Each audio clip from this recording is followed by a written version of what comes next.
According अगर मैं बात करूं, चाहे वो एमपी है, चाहे वो गुजरात है, चाहे आपका यूपी है, या हमारे दूसरे स्टेट की हम बात करें, तो अगर खरीफ के सीजन का मैं कैलकुलेशन बिठाऊं तो मैक्सिमम अभी ज्यादा से ज्यादा धान की फसल के ऊपर काम होने वाला है। दूसरा आता है आपका सोयाबीन, अगर मैं मध्य प्रदेश और गुजरात और राजस्थान के हिसाब से बात करूं। धान, सोयाबीन, मक्का, ये स्पेसिफिक कुछ फसलें हैं जो हम खरीफ के सीजन में किसान उनके ऊपर काम करने वाले हैं।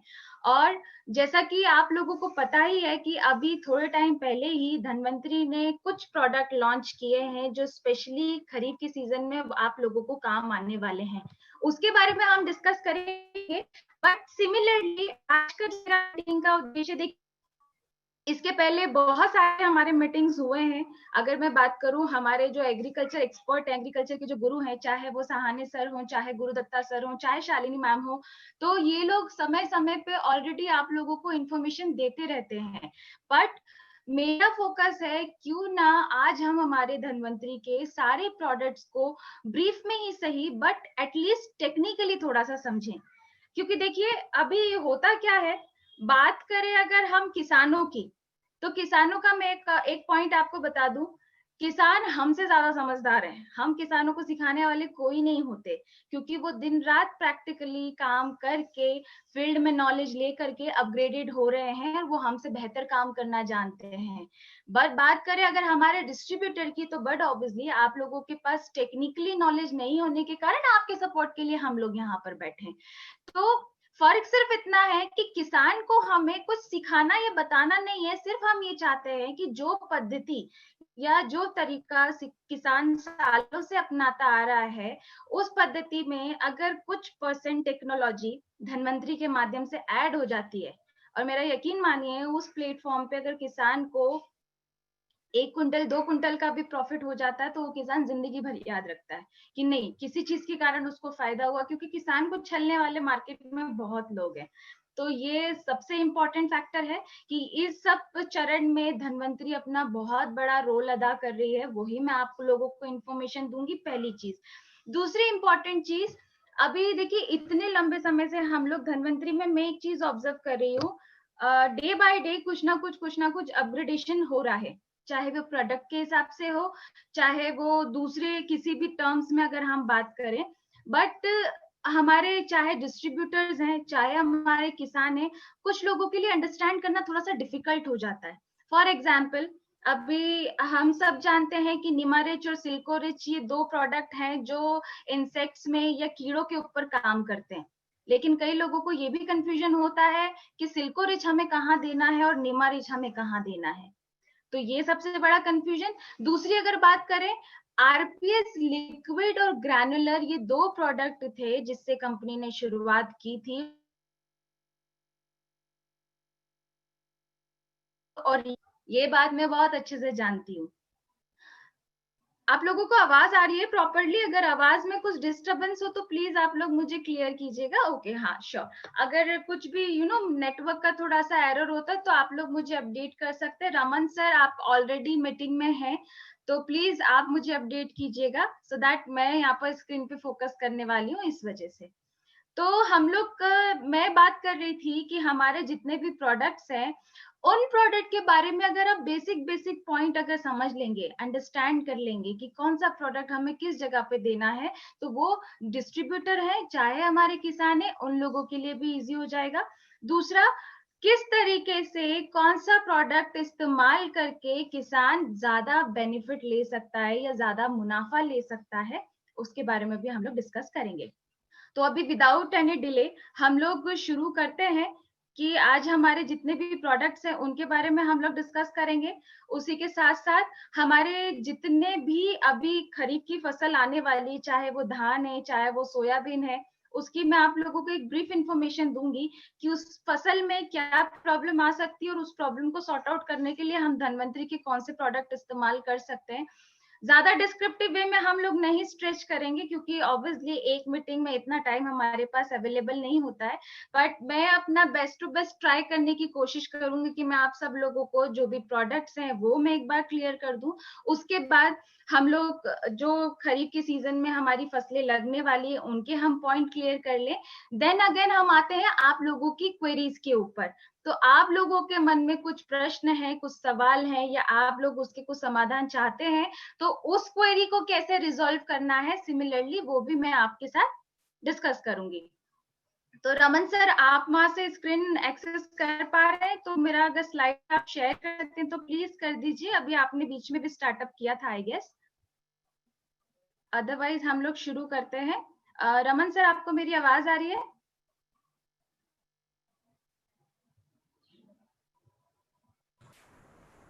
जी मैडम, आपकी आवाज क्लियर है।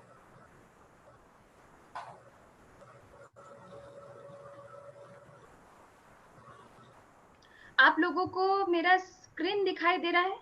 स्क्रीन दिखाई दे रहा है? Okay, thank you so much. Anyway, अभी थोड़ा सा टेक्निकल प्रॉब्लम के कारण स्क्रीन शेयरिंग में इशू था, but we are come to the point. तो अभी विदाउट एनी डिले जिस इंफॉर्मेशन के लिए हम लोग गैदर हुए हैं हम लोग उसी के ऊपर डिस्कस करते हैं, क्योंकि ऑलरेडी हमारे पास टाइम निकल चुका है। हमको फटाफट प्रोडक्ट भी कंप्लीट करना है, फिर आपकी क्वेरी के ऊपर भी काम करना है। तो देखिए, मैं अभी आप लोगों को सबको यहाँ पे स्क्रीन शेयर हो रहा है। मैं भी फाइनली अपना पूरा कंप्लीटली पीपीटी के ऊपर फोकस करने वाली हूँ। अगर आप लोगों को कुछ भी नेटवर्क का एरर होता है या कुछ प्रॉब्लम आती है तो प्लीज मुझे अपडेट कीजिएगा, सो दैट मैं एक बार फिर से अगेन उसको चेक कर लूँ। तो देखिए, आप लोगों को स्क्रीन पे यहाँ पे दिखाई दे रहा है धन्वंतरी का जो प्लेटफॉर्म है, या इसको शुरू करने वाले जो हमारे महारथी हैं, जो हमारे त्रिमूर्ति हैं, इनसे हर कोई वाकिफ है। या मैं कहूँ तो देखिए, अभी तक सब लोग जानते हैं कि हमने धन्वंतरी की शुरुआत आज से 11 साल पहले की थी, लेकिन एग्रीकल्चर फील्ड में या खेती में रिवोल्यूशन जो लेकर के धन्वंतरी आई है वो अनबिलीवेबल है। अभी मेरे देखिए, मैं अपनी अगर बात करूं तो मैंने पिछले कई साल अपना जो एक्सपीरियंस है एग्रीकल्चर फील्ड में दिया है, तो उसके बिहाफ पे अगर मैं बात करूं तो धन्वंतरी पहली ऐसी कंपनी है जो ऑर्गेनिक कैटेगरी में इतने मल्टीपल डिवीजन या मल्टीपल कैटेगरी हमको प्रोवाइड करती है, जो कि हम बाकी किसी से कंपैरिजन नहीं कर सकते। तो ऑब्वियसली इनको हम जितना थैंक यू बोले उतना कम है। अगेन आपको स्क्रीन पे दिखाई दे रहा होगा जय जवान जय किसान। अभी देखिए, ये जो चीज है ये सिर्फ बोलने भर तक सीमित नहीं है। मैं हर अपनी मीटिंग में जितना किसान को थैंक यू या जितना उनको धन्यवाद दूं उतना कम है। अभी का जो टाइम है या अभी के जो समय ने हमें सबसे बड़ी जो लेसन सिखाई है या जो सबसे बड़ा बात जो सिखाई है वो सिर्फ ये है कि इतनी पूरी सारी सिचुएशन में किसान ही एक ऐसा व्यक्ति था जो फ्रंट फुट पे खड़े होकर के हमारे लिए काम कर रहा था। तो और अभी एक और चीज समझिए, किसान को हर तरह की तकलीफ झेलनी पड़ती है, चाहे वो मौसम की हो, चाहे वो विपरीत परिस्थिति की हो, फसल में कुछ नुकसान हो जाए, उत्पादन उसको प्रॉपर नहीं मिले, या और दूसरे एक्सेट्रा हम अगर पॉइंट कैलकुलेट करके देखें, तो ऑफ कोर्स किसान को हम जितना थैंक यू बोले, जितना धन्यवाद बोले उतना काफी ही नहीं है। सिर्फ कहने भर के लिए वो हमारे अन्नदाता नहीं है, वाकई में किसान हमारा अन्नदाता ही है। किसान के बिना हम हमारी लाइफ इमेजिन नहीं कर सकते। तो चाहे हमारी फिजिकल मीटिंग हो, चाहे हमारी वर्चुअल मीटिंग हो, मैं तो किसानों को धन्यवाद देते देते नहीं थकती हूँ। तो ये हमें हमेशा ध्यान रखना ही है। अभी हम लोग सीधा जंप करते हैं हमारे प्रोडक्ट के ऊपर। तो देखिए, अभी आपको यहाँ पे स्क्रीन पे प्रोडक्ट की कैटेगरी दिखाई दे रही होगी। अभी कुछ लोगों को ये भी लगेगा कि मैंने यहाँ पे सीक्वेंस में 1 से लेकर के 13 तक के आपके प्रोडक्ट की कैटेगरी या रेंज मैंने यहाँ पर सिलेक्ट करके रखी है। ओके, अभी इसका मेरा यहाँ पे शेयर करने का जो मकसद था बेसिकली उन चाहे वो किसान है चाहे हमारा डिस्ट्रीब्यूटर, एक थोड़ा सा अंडरस्टैंडिंग लेवल को डेवलप करने के लिए। देखिए, मैंने पहले भी कहा, अगेन मैं कहती हूँ, हमने शुरुआत की थी, आपको स्क्रीन पे दिखाई दे रहा होगा यहाँ पे 1 से लेकर के 13, ये 13 प्रोडक्ट मैंने मेंशन किए। अभी कंपनी ने एक और नया प्रोडक्ट लॉन्च किया है कैटेगरी शुगर केन के लिए, गन्ने के लिए, वो मैं इसमें मेंशन नहीं कर रही हूँ। शुगर केन की इंफॉर्मेशन हम लोग सेपरेटली डिस्कस करेंगे। आज का जो टॉपिक है हमारा पर्टिकुलर खरीफ की फसलों के लिए, इसलिए जितने भी बाकी की धन्वंतरी के प्रोडक्ट हैं मैं वो आज आप लोगों से डिस्कस करने वाली हूँ। तो सबसे पहले नंबर पे देखिए, आपको दिख रहा होगा RPS granules and RPS liquid. हर व्यक्ति जानता है कि कंपनी ने सिर्फ 2 प्रोडक्ट से शुरुआत की थी। उसके बाद जितनी भी मल्टीपल रेंज है, बाद में धीरे-धीरे साइमल्टेनियसली ऐड होती गई, ऐड अप होता शुरू हो गया। पर लेकिन इन सब में जो सबसे बड़ा कंफ्यूजन है या सबसे बड़ी जो दिक्कत है समझने वाली, ये कि आज भी बहुत सारे लोगों को ये अंडरस्टैंड करना डिफिकल्ट हो जाता है कि कौन सा प्रोडक्ट हमें किस जगह पे और किस कैटेगरी में देना है। तो मैं आप लोगों को ज्यादा देखिए रॉकेट साइंस ना समझाते हुए एक ब्रीफ इंफॉर्मेशन देना चाहती हूँ कि आप लोगों के लिए थोड़ा सा अंडरस्टैंड करना हो जाए या इजी हो जाए कि हमारा कौन सा प्रोडक्ट कौन सी कैटेगरी के अंदर आता है या हम उसको किस तरीके से इस्तेमाल करते हैं। इसका हम लोग ब्रीफ डिस्कशन भी आगे हम एक्सप्लेन करूंगी मैं आपको सारी चीज, वो भी हम समझेंगे, बट एक शॉर्ट डिस्क्रिप्शन समझना भी बहुत जरूरी है। तो देखिए अगर हम बात करें आरपीएस लिक्विड या ग्रैनुलर की, तो ये मैंने आगे इसमें ब्रैकेट में लिखा हुआ है बायोस्टिमुलेंट या पीजीआर।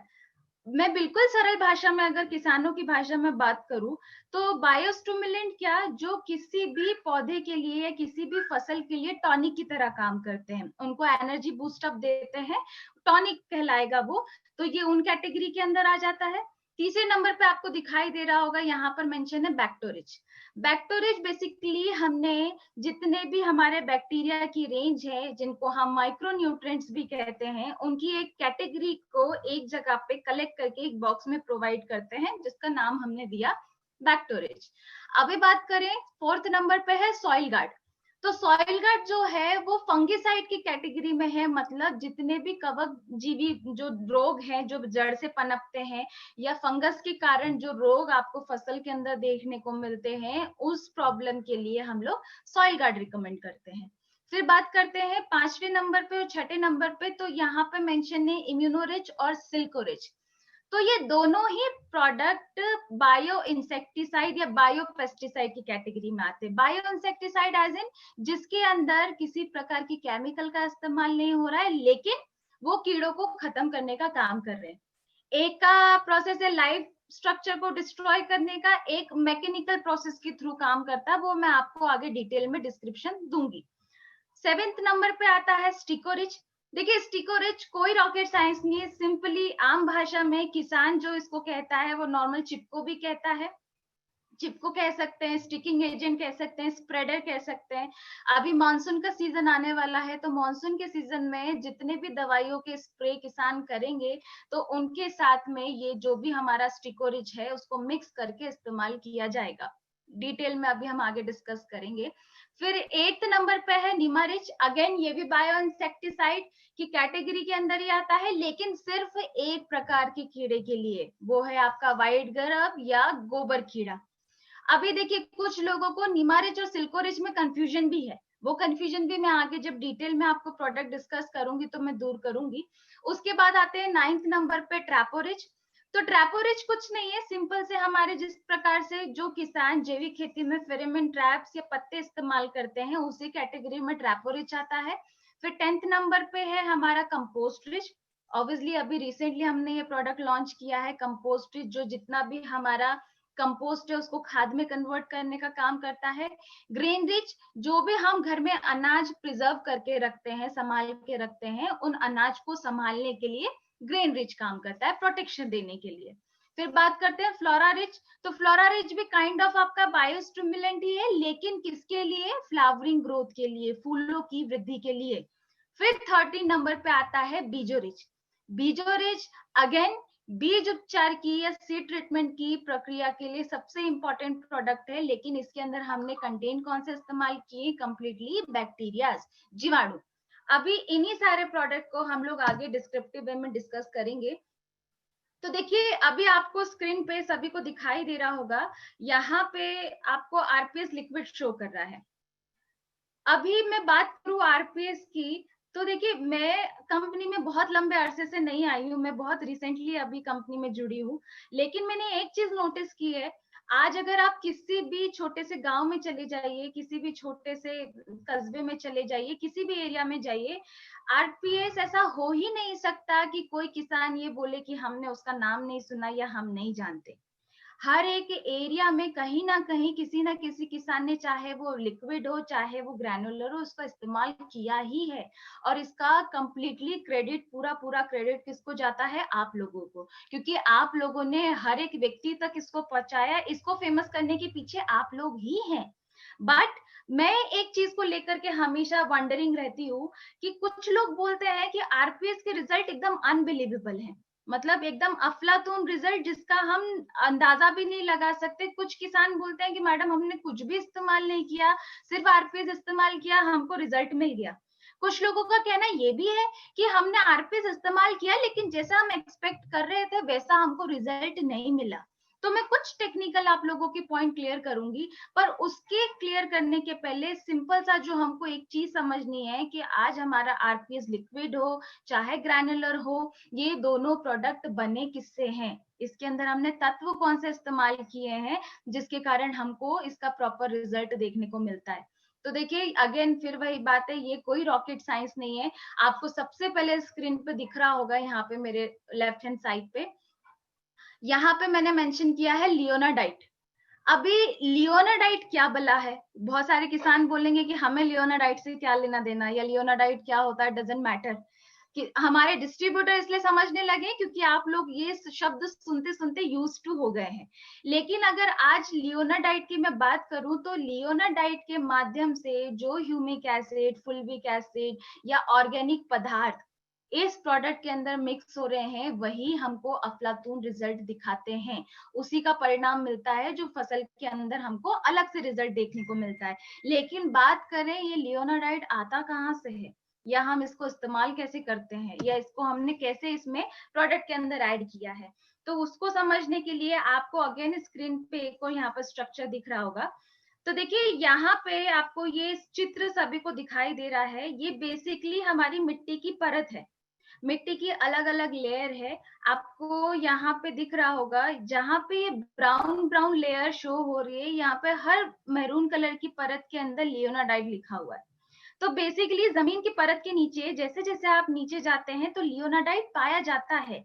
लेकिन सबसे अच्छा और उम्दा किस्म का लियोनाडाइड जो है वो बराबर आपको यहाँ पर आप देख सकते हैं 20 फीट नीचे में जो ज्यादा मोटी परत है, यहाँ पे उम्दा किस्म का लियोनाडाइड पाया जाता है। अब ये लियोनाडाइड तैयार कैसे हो रहा है या क्रिएट कैसे हो रहा है, या इससे जो ह्यूमिक एसिड निकल के आ रहा है वो क्यों हमारे लिए बेनिफिशियल है, उसका भी मैं एक छोटा सा आपको लॉजिक देती हूँ।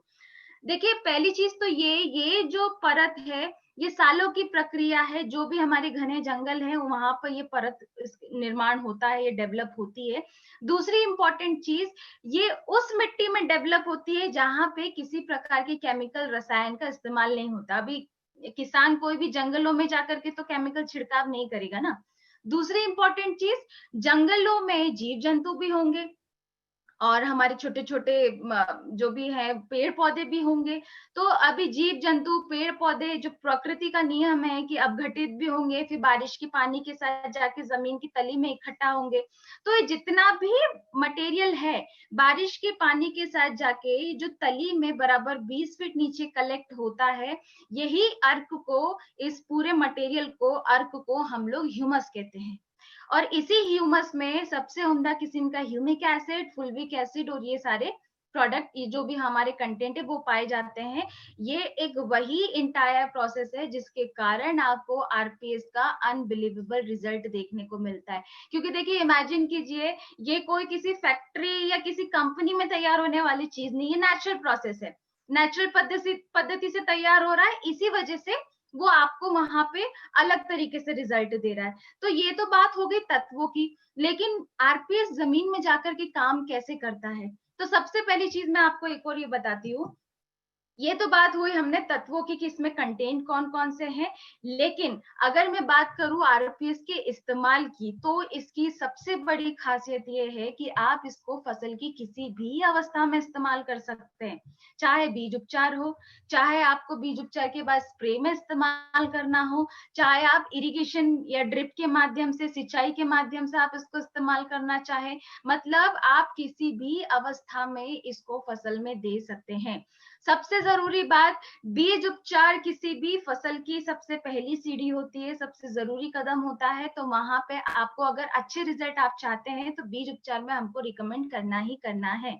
सेकेंड मोस्ट इम्पॉर्टेंट, जितनी भी आपकी कंद वाली फसलें हैं, उदाहरण के तौर पे आलू है, प्याज है, लहसुन है, या इसके अलावा जो भी आपकी कंद वाली फसलें हैं, वहां पे अगर आप आरपीएस का सिंचाई के साथ या ड्रेंचिंग के साथ इस्तेमाल करते हैं तो अलग रिजल्ट देखने को मिलता है, प्रॉपर रिजल्ट देखने को मिलता है।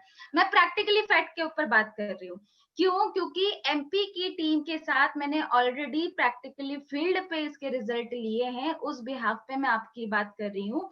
क्योंकि देखिए, चाहे कोई सी भी फसल हो, ऊपरी अगर मैं पौधे की बात करूं तो पौधे से ज्यादा कोई सी भी फसल जितने भी तत्व हैं वो जमीन से उठाने का काम करती है। जमीन से उसको ज्यादा तत्व मिलेंगे तो उसका रिजल्ट आपको अलग देखने को मिलेगा, पहली चीज। दूसरी चीज, मैंने आपको बोला कि आप इसको हर स्टेज में इस्तेमाल कर सकते हैं, लेकिन हर स्टेज में इस्तेमाल करने का इसका अपना ही अलग फायदा है। उदाहरण के तौर पे बीज उपचार करेंगे तो अंकुरण क्षमता बढ़ेगी। उसके बाद अगर आप इसको सिंचाई के साथ इस्तेमाल करेंगे या सीधा जमीन के अंदर देंगे तो मिट्टी के अंदर जाने के बाद ये क्या करेगा, जीवाणुओं की संख्या को बढ़ाएगा। एक चीज पे ध्यान रखिएगा, चाहे कोई भी किसान जैविक खेती करे चाहे वो रासायनिक खेती करे, इस पूरी इंटायर प्रोसेस में बैक्टीरिया, जीवाणु, सूक्ष्म जीव, इन सब का बहुत इंपॉर्टेंट रोल है।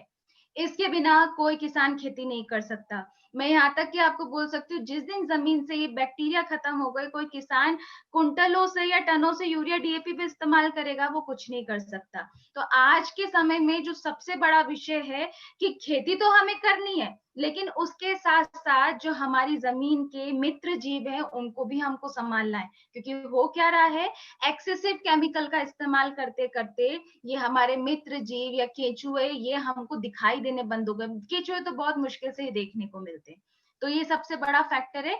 लेकिन सिंचाई में अगर आप आरपीएस का इस्तेमाल करोगे, सबसे इंपॉर्टेंट क्या करेगा, ये जमीन में जाकर के जीवाणुओं की संख्या को बढ़ाएगा।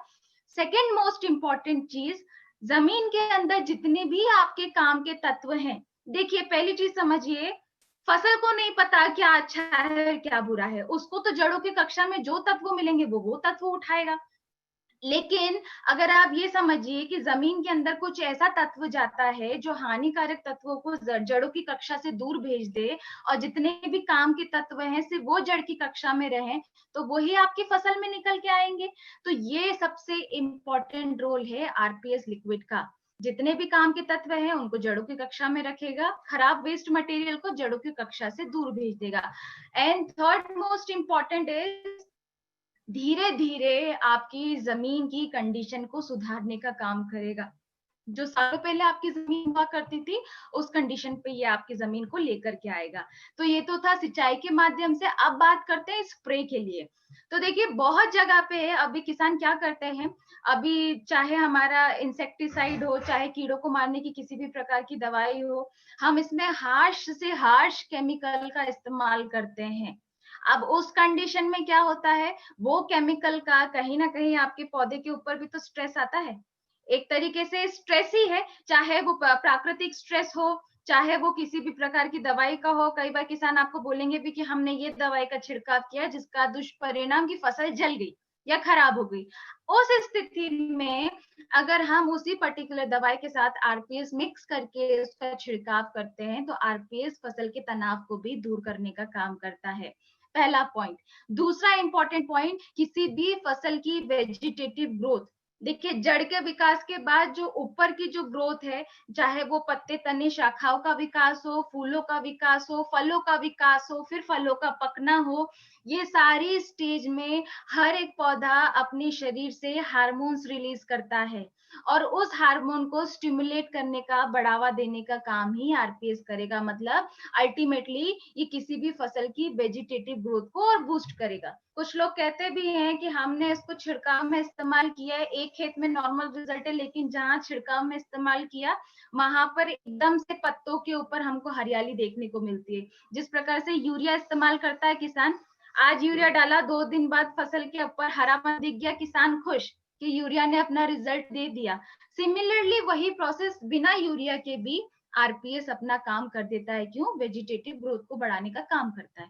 तो ये इंपॉर्टेंट इसके बेनिफिट थे।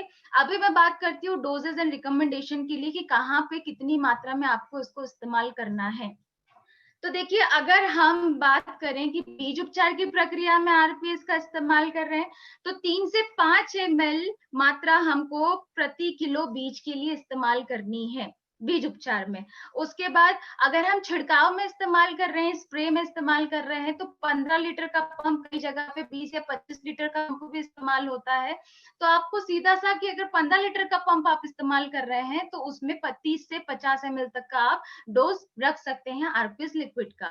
अब बात करते हैं सिंचाई की, ड्रेंचिंग की, चाहे वो ड्रिप इरिगेशन हो, फ्लड इरिगेशन हो, खुले पानी के साथ सिंचाई के साथ आप देना चाहते हैं, जहां ड्रिप लगी है वहां देना चाहते हैं, तो यहाँ पे सब जगह पे आपको क्या करना है, प्रति एकड़ में 1 लीटर का डोज हमें देना ही देना है फॉर बेटर रिजल्ट। तो ये आपका आरपीएस लिक्विड था। अभी बात करते हैं हम ग्रैनुल के ऊपर। तो देखिए, अगेन जो लियोनाडाइट हमने लिक्विड में लिया है, वही सिमिलर आपका जो लियोनाडाइट है वो हमारे दानेदार में भी है। अभी एक छोटा सा डिफरेंस मैं आपको बताती हूँ। यहाँ पे आपको स्क्रीन पे 2 पैकेट की पैकिंग दिख रहा होगा। एक सबसे ऊपर में ये हमारा ओल्ड पैकिंग है and second one is new packing. ये दोनों पैकिंग में जो डिफरेंस है वो हम उसके बारे में आज डिस्कस करेंगे। तो पहली चीज, पहले हम 2.5 किलो की मात्रा में ये पैकेट देते थे, अभी हम इसको 2 किलो या आधा किलो की पैकिंग में हमने इसको डिवाइड किया है। तो अभी इसको जो चेंज करने का जो सबसे बड़ा कारण है, वो कारण क्या है वो मैं आपको बताती हूँ। तो देखिए, हमारे पास पहले चाहे हम आरपीएस लिक्विड और ग्रैनुलर के अलावा जो प्रोडक्ट रेंज की बात करें, तो हमारे पास एक प्रोडक्ट भी एड अप था जिसका नाम था राइजोरिच। राइजोरिच क्या, जिसके अंदर हम लोग जो मित्र फंगस इस्तेमाल करते थे, माइकोराइजा। तो अभी हमने क्या किया, कंपनी ने क्या किया, for better result, for betterment, हमने नए वाले पैकेट के अंदर वही राइजोरिच प्रोडक्ट को एडअप कर दिया है। एडअप करने का सबसे बड़ा कारण क्या, ताकि किसानों को और बेहतर रिजल्ट मिले। अभी देखिए, माइकोराइजा क्या रिजल्ट दिखाता है या उसका बेनिफिट क्या होता है, वो भी एक बात समझ लेते हैं। तो बेसिकली माइकोराइजा आपके पौधों की जड़ के ऊपर प्राकृतिक रूप से पाए जाने वाला तत्व है, मित्र फंगस होता है, जो जमीन के अंदर असली ट्रांसपोर्टेशन का, जड़ को सुरक्षा देने का काम करेगा। अगेन वही बात, किसी भी लैब या फैक्ट्री में तैयार होने वाली प्रोसेस नहीं है। अभी ये क्या करेगा, ये जमीन में जाकर के और ज्यादा बेटर रिजल्ट देने का काम करता है। इसलिए कंपनी ने क्या किया, मात्रा को कम करके उसकी क्वालिटी को इम्प्रूव किया, सो दैट किसान को इसका और बेहतर रिजल्ट मिल सके। अभी हम बात करें इसकी डोजेस की, तो अभी 2 किलो का जो पैकेट है, आपको 2 पैकेट प्रति एकड़ में इस्तेमाल करने, मतलब 4 से 7 या 8 किलो मात्रा भी आप दे सकते हैं, डिपेंड करता है फसल के ऊपर भी। देखिए, जहां पे अगर वेजिटेबल क्रॉप का एरिया है, वहां पे कुछ लोग इसकी मात्रा ज्यादा भी इस्तेमाल करते हैं, लेकिन कुछ जगह पे जहां पे किसान मिला जुला जैविक, मतलब कुछ प्रतिशत यूरिया डीएपी की मात्रा इस्तेमाल कर रहे हैं, कुछ प्रतिशत ऑर्गेनिक की मात्रा इस्तेमाल कर रहे हैं, तो वहां पर आप 2 से 4 किलो मात्रा प्रति एकड़ आपको देना ही देना है फॉर बेटर रिजल्ट। तो ये आपका दानेदार है। उसके बाद बात करते हैं कि दानेदार के फायदे क्या हैं, वो भी समझते हैं। तो देखिए, सबसे इंपॉर्टेंट है कि ये आपकी जमीन के पीएच लेवल को सुधारने का काम करता है। देखिए, पीएच लेवल क्यों इंपॉर्टेंट है वो समझना भी जरूरी है। हर फसल का अपना अपना अलग पीएच लेवल मेंटेन करना जरूरी है। देखिए, चाहे वो फल सब्जी हो, चाहे वो अनाज हो, हर फसल के लिए जमीन का पीएच लेवल अलग मायने रखता है, या वो अलग तरीके से कैलकुलेशन होता है। लेकिन अभी फसल को तो अंदाजा नहीं है ना कि मुझे कब अपना पीएच फ्लक्चुएट करना है। दूसरी चीज, कहीं पे अगर पानी की दिक्कत है या कहीं पे बहुत ज्यादा क्षारीय या बहुत ज्यादा अम्लीय पानी है, तो उसकी भी दिक्कत होती है। अभी पीएच गड़बड़ का सबसे बड़ा कारण क्या है वो समझते हैं। देखिए, अगर आपकी जमीन का पीएच लेवल गड़बड़ है और आपने कितने भी काम के पोषक तत्व जमीन में पहुंचाए हैं, तो मेरा यकीन मानिए वो तत्व जमीन में पड़े तो होते हैं, लेकिन पौधा उनको ग्रहण नहीं कर पाता, एडाप्ट नहीं कर पाता। इसी वजह से कई जगह पे किसान ये भी बोलते हैं कि हमने हर चीज इस्तेमाल की, लेकिन वो फसलों के अंदर लगती ही नहीं है। तो वहां पे कहीं ना कहीं पीएच लेवल गड़बड़ होता है। तो ये ऑटोमेटिकली अपने जमीन के पीएच को सुधारने का भी काम करेगा। सिमिलरली दानेदार जितना जमीन में जाएगा, जीवाणु की संख्या डेवलप होगी, जीवाणु जितने डेवलप होंगे उतने ही आपकी जमीन में नमी बनती रहेगी। नमी का सबसे बड़ा कारण क्या? देखिए, नमी बनेगी तो प्रॉपर तरीके से हवा, पानी, प्रकाश पूरी तरीके से जड़ों के अंदर जाएगा, गहराई में जाएगा। जड़ें अच्छी तरीके से डेवलप होंगी। जड़ें ज्यादा अच्छे तरीके से डेवलप होंगी तो जमीन के अंदर पानी धारण क्षमता, वाटर होल्डिंग कैपेसिटी डेवलप होगी, जिसका रिजल्ट हमको पौधों के ऊपर देखने को मिलता है। फिर उसके बाद बात करें, मैंने अगेन आपको रिपीट कर दिया है, सूक्ष्म जैविक तत्व मतलब जितने भी काम के हमारे जीवाणु हैं, उनका भी डे बाय डे बेटरमेंट करने का ये दानेदार काम करेगा। तो ये अभी आपका यहाँ पे दानेदार खत्म होता है। अभी हम बात करते हैं सॉइल गार्ड के ऊपर। तो देखिए, सॉइल गार्ड मैंने आपको जैसा कि कैटेगरी बताई थी, सॉइल गार्ड हमारा बेसिकली फंगीसाइड की श्रेणी के अंदर आता है। फंगीसाइड, फफूंदीनाशक। सबसे पहली चीज तो समझना ये जरूरी है, तो भी फंगल इन्फेक्शन है या किसी भी प्रकार की मृदा जनित रोग है फंगस के या कवक के, उसका परिणाम हमको फसल के ऊपर लंबे समय तक देखने को मिलता है। तो सबसे बढ़िया काम होता है क्या, कि आप शुरुआत से ही अगर मिट्टी को उपचारित कर दें तो आपको प्रॉपर तरीके से रिजल्ट देखने को मिलता है। अभी कुछ जगह पे कुछ लोग केमिकल कंटेंट का भी इस्तेमाल करते हैं। ये ज्यादा से ज्यादा जिन किसानों में अवेयरनेस आती जा रही है, तो फंगस को खत्म करने के लिए वो मित्र फंगस जैसे कि ट्राइकोडर्मा, सुडोमोनास, इनका भी इस्तेमाल करते हैं बीज उपचार के वक्त भी। और सबसे ज्यादा तो ट्राइकोडर्मा या सुडोमोनास का जो इस्तेमाल है वो बीज उपचार के वक्त ही किया जाता है। तो अभी मैं बात करूं अगर सॉइल गार्ड की, हमने इस गार्ड को बेसिकली जितने भी आपके मृदा जनित रोग हैं उनको खत्म करने के लिए ही बनाया है। इसमें फंगस को दूर करने के लिए तत्व हैं ट्राइकोडर्मा, सुडोमोनास। फिर बात करते हैं हम पेसिलोमाइसिन, मतलब आपकी जमीन में जितने भी निमाटोड या कह लीजिए आम भाषा में जिसको हम कहते हैं पौधों का कैंसर, पौधों की जड़ों में जो गिठाने हो जाती है जिसे हम निमाटोड कहते हैं, उस प्रॉब्लम को खत्म करने का काम करता है पेसिलोमाइसिन, वो हमने इसके अंदर ऐड किया है। फिर इसमें कुछ भाग हमने मेटाराइजम का भी रखा है।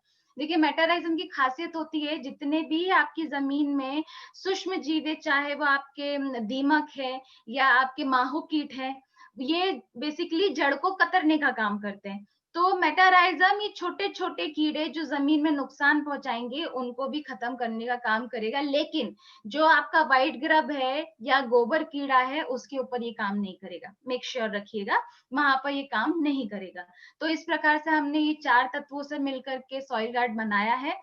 सबसे अच्छी चीज है कि अगर आप किसी फसल में फंगल इन्फेक्शन नहीं देखना चाहते, उदाहरण के तौर पे अभी सोयाबीन, मूंगफली या जितने भी अभी हमारी मानसून की फसलों में फंगल इन्फेक्शन हमको देखने को मिलता है, अगर आप शुरुआत में ही बीज को फंगीसाइड से उपचारित कर देते हैं तो प्रॉब्लम काफी हद तक रिजॉल्व हो जाती है।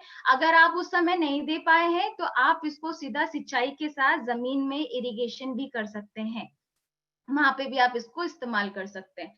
तो अभी इसके डोजेस क्या है वो भी समझ लीजिए। अगर आप बीज उपचारित कर रहे हैं तो 5 से 10 ml मात्रा प्रति एकड़ बीज के लिए आपको रखनी है। अगर आप इसको सीधे जमीन में सिंचाई के पानी के साथ दे रहे हैं तो आधा लीटर मात्रा प्रति एकड़ के लिए विल बी इनफ, इतना आपका काम हो जाएगा उसमें। तो ये सॉइल गार्ड का इंपॉर्टेंट फैक्टर है। अभी एक और इम्पोर्टेंट चीज समझिएगा, सॉइल गार्ड को कभी भी स्प्रे में रिकमेंड नहीं करना है। कई जगह पे ये मिस्टेक हुई भी है जब से हमने ये प्रोडक्ट लॉन्च किया है, कि इसको कुछ जगह पे लोग स्प्रे में भी इस्तेमाल कर लेते हैं। तो इसके अंदर तत्व है वो बेसिकली जितना ज्यादा जमीन में जाएंगे उतना ज्यादा प्रॉब्लम को सॉल्व करेंगे। तो स्प्रे करने की जगह आप उसको सीधा जमीन पे देने के लिए फोकस कीजिए तो ज्यादा प्रॉब्लम सॉल्व होंगी। अब बात करते हैं स्टिकोरिच के ऊपर। तो देखिए स्टिकोरिच बेसिकली कोई ज्यादा रॉकेट साइंस या टेक्निकल कंटेंट इसके अंदर नहीं है। आम भाषा में हम इसको चिपको ही बोलते हैं। मैक्सिमम किसान इसके बारे में जानते हैं कि चिपको क्या होता है, कैसे काम करता है, बट मैं आप लोगों को फिर भी एक ब्रीफ इंफॉर्मेशन के तौर पर बताती हूँ। देखिए चिपको का बेसिकली या स्प्रेडर का या स्टिकिंग एजेंट का काम क्या होता है, वो किसी भी दवाई के साथ मिल करके सबसे पहले तो इसको मिलाया किसमें जाता है, पहले हम इसको पानी में मिलाते हैं, फिर उस मिले हुए पानी के अंदर जो भी हमको छिड़काव के लिए दवाई इस्तेमाल करनी है उसको मिक्स करते हैं और उसको स्प्रे करते हैं। इसके फंक्शन क्या है काम करने के, ये किसी भी दवाई को पत्ते के ऊपर, फसल के ऊपर प्रॉपर तरीके से फैलाने का काम करेगा, स्प्रेडिंग का काम करेगा, साथ ही साथ पेनिट्रेट करने का, पेनिट्रेशन का काम करेगा, उसके अंदर प्रॉपर को समाहित करने का काम करेगा।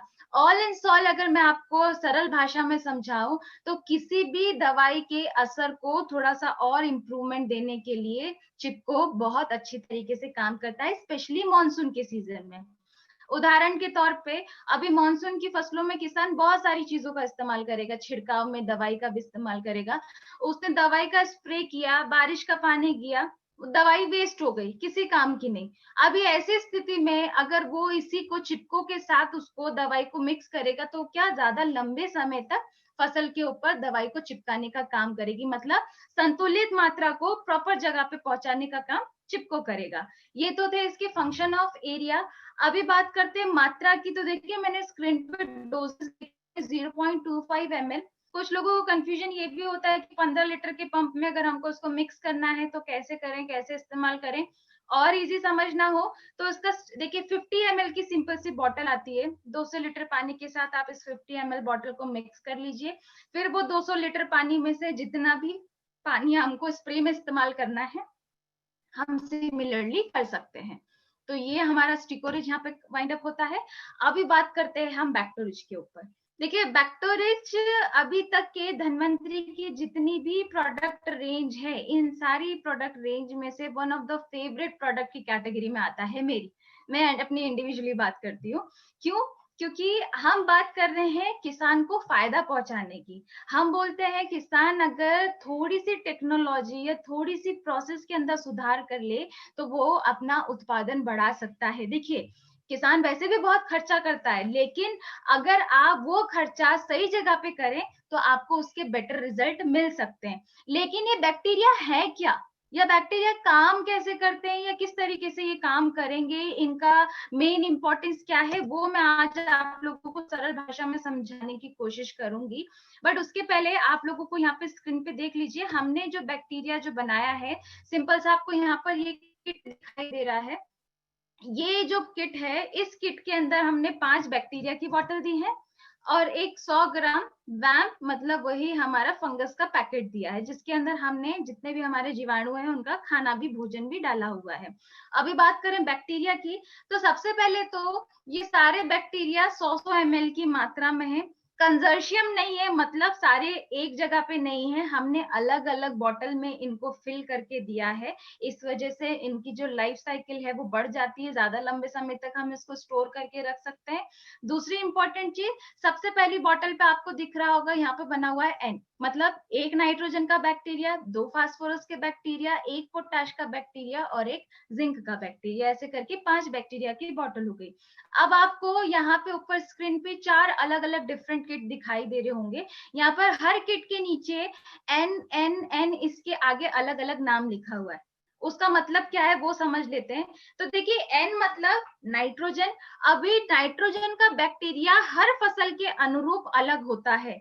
जैसे मैं फल सब्जियों की बात करूं तो उसके लिए एजिटोबैक्टर काम आता है।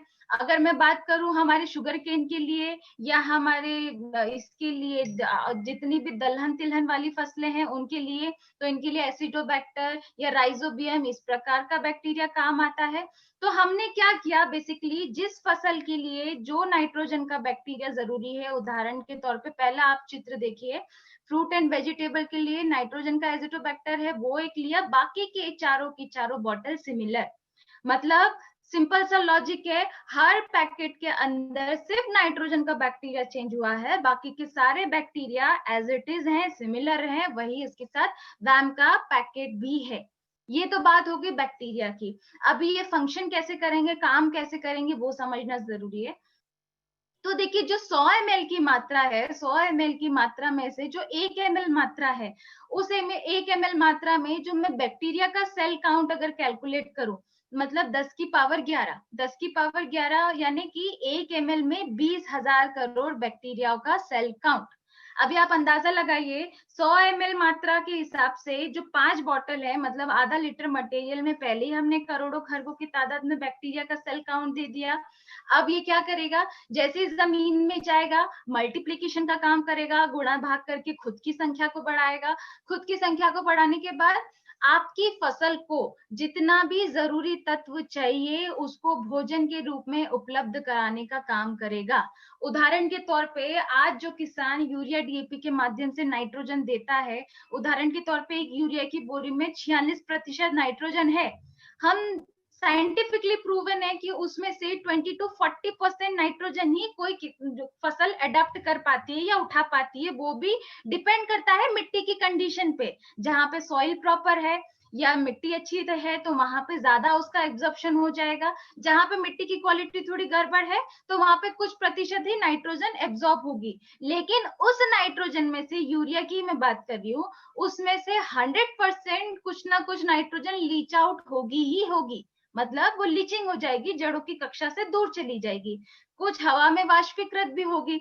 अब ऐसी स्थिति में अगर आपकी फसल के लिए उदाहरण के तौर पे नाइट्रोजन अगर कम कर पड़ने वाली है और आपकी जमीन में नाइट्रोजन को फिक्स करने वाला या स्थिरीकरण करने वाला जीवाणु है या बैक्टीरिया है, तो वो क्या करेगा, वो हवा से नाइट्रोजन कलेक्ट करके, जमीन से कलेक्ट करके आपकी फसल को भोजन के रूप में प्रोवाइड करेगा। क्योंकि अगर हम बात करें सिर्फ नाइट्रोजन की, तो हमारे पूरे हवा में, एटमॉस्फेयर में 78% भाग नाइट्रोजन का ही है। मतलब वो जो भी प्राकृतिक कंटेंट है वहीं से एब्जॉर्ब करके फसल को मुहैया कराएगा।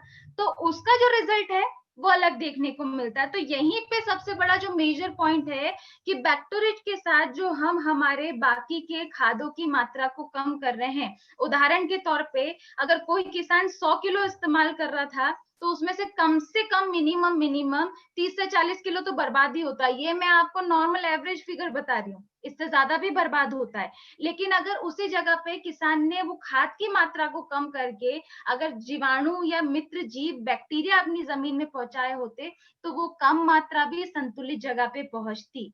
इसलिए मैं आपको बार बार एक ही चीज समझाने के ऊपर फोकस कर रही हूँ कि बैक्टीरिया क्यों इंपॉर्टेंट है, इसका रिजल्ट अलग क्यों देखने को मिलता है। तो इसीलिए अगर हम बात करें उत्पादन बढ़ाने के लिए या किसान के बेनिफिट के लिए, तो उसमें डेफिनेटली बैक्टीरिया बहुत अपना अलग रोल प्ले करता है। ये एक जो किट है हमको 1 एकड़ के एरिया के लिए ही सिर्फ इस्तेमाल करना है। 1 एकड़ के एरिया में कैसे इस्तेमाल होगा, उदाहरण के तौर पे बीज उपचार की प्रक्रिया सबसे ज्यादा इंपॉर्टेंट है। एक चीज ध्यान रखिएगा, जो कोई भी व्यक्ति वाकई में अगर अपनी फसल में अनबिलीवेबल रिजल्ट चाहता है तो बीज उपचार की प्रक्रिया में उसको बैक्टीरिया पे फोकस करना ही पड़ेगा। हर बॉटल में से थोड़ी थोड़ी मात्रा निकाल करके आरपीएस को मिक्स करके पहले हमको बीज उपचार करना है। फिर बचे हुए किट को हमको, जो भी हम फसल की बोनी कर देते हैं, बोनी के तुरंत बाद जैसे ही हम लोग फर्स्ट इरिगेशन करते हैं, हमको सिंचाई के पानी के साथ बचा हुआ रिमेनिंग किट इस्तेमाल कर लेना है। तो यहाँ पे हमारा बैक्टीरिया वाइंड अप होता है। अभी हम बात करते हैं फ्लोरा रिच के ऊपर। तो देखिए फ्लोरा रिच की अगर बात करें तो इसके कौन से तत्व हैं, किनसे मिलकर के बना हुआ है, तो basically seaweed extract, fulvic acid मतलब समुद्री शैवाल, और जितने भी अदर माइक्रो न्यूट्रेंट है जो किसी भी फ्लावरिंग स्टेज के लिए इंपॉर्टेंट होते हैं, इन तत्वों से मिलकर के इसको बनाया है। अभी बात करते हैं कि कौन सी फसलों के लिए सबसे ज्यादा जरूरी है, कौन सी स्टेज में इसका देना हमारे लिए बेनिफिशियल होता है। तो उदाहरण के तौर पे जितनी भी हमारी फल फूल सब्जी वाली जो सब फसलें हैं, जहां से पत्तों तने शाखाओं के विकास के बाद जब फूलों की डेवलपमेंट स्टार्ट होती है, फ्लावरिंग स्टेज स्टार्ट होती है, उस स्टेज में हम फ्लोरा रिच का इस्तेमाल कर सकते हैं। कपास की फसल है, कपास की फसल के लिए फूलों का बहुत महत्व है। उस फसल में भी आप जब पत्ते तने शाखा का विकास हो जाए उसके बाद आप इसको स्प्रे में इस्तेमाल कर सकते हैं। इसको आरपीएस को सिमिलरली मिक्स करके आप स्प्रे कर सकते हैं फॉर बेटर रिजल्ट। अब बात करें अनाज या दलहन वाली फसलें, तो यहाँ पे अगर हम फ्लोरा रिच थोड़ा स्किप भी करेंगे तो चलेगा। इसकी जगह सब्स्टिट्यूट हम दूसरे दे भी सकते हैं। मतलब अननेसेसरली हमको किसान का खर्चा नहीं बढ़ाना है, जहां पे उसका काम प्रॉपर तरीके से हो जाए हमें वो चीज उनको सजेस्ट करनी है। तो फोकस यही कीजिएगा, स्पेशली फ्लावरिंग स्टेज को ग्रो अप करने के लिए हमारे को फ्लोरारिच इस्तेमाल करना है। अब इसके डोजेस और रिकमेंडेशंस क्या है? 15 लीटर के पंप में 50 ml मात्रा विल बी इनफ। इतनी मात्रा मिला करके हमको उसका छिड़काव में इस्तेमाल करना है। अभी बात करते हैं इम्यूनोरिच के ऊपर। तो देखिए, इम्यूनोरिच और सिल्कोरिच मैंने सबसे स्टार्टिंग में आपको बताया था कि दोनों ही प्रोडक्ट हमारा बायो इंसेक्टिसाइड की कैटेगरी में आते हैं। अभी इम्यूनोरिच अल्ट्रा जो नया प्रोडक्ट है, बहुत सारे लोगों ने कहा है कि इसके बहुत अनबिलीवेबल रिजल्ट देखने को मिल रहे हैं, बट कुछ लोगों का कहना होता है कि जितनी भी नीम के अर्क से बनी हुई दवाइयां होती है उनके रिजल्ट नहीं देखने को मिलते हैं।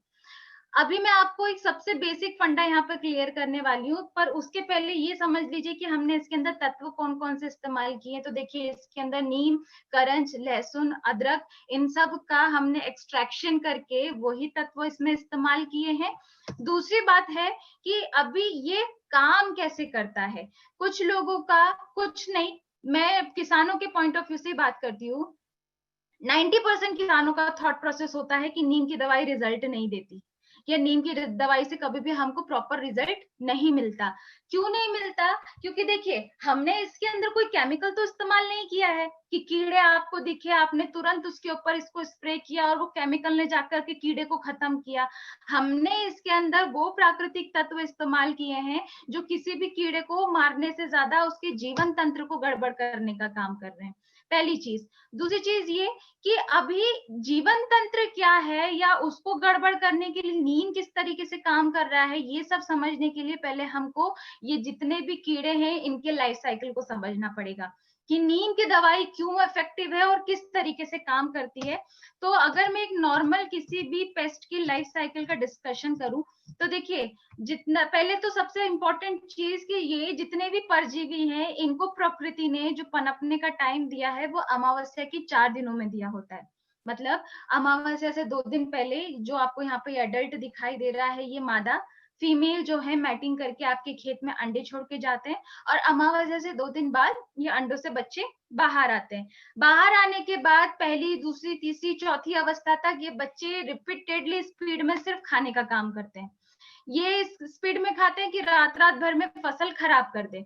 अब यही स्टेज जो होती है किसान के लिए सबसे ज्यादा दर्दनाक होती है। मतलब किसान सबसे ज्यादा परेशान यहीं पे होता है। यहाँ पे उसको आतंक दिखता है, वो अच्छे से अच्छी क्वालिटी वाला केमिकल लाने को तैयार होता है। लेकिन एक चीज समझिएगा, सबसे इंपॉर्टेंट चीज, आज अगर हम किसी भी प्रकार के केमिकल का भी छिड़काव करें, वो केमिकल को भी कोई भी व्यक्ति रिपीट करने का जो टाइम बोलता है वो 15 से 20 दिन के बाद ही बोलता है। मतलब अगेन वो 20-25 दिन के बाद दवाई को रिपीट कीजिए तो आपको कंसिस्टेंसी दिख जाएगी।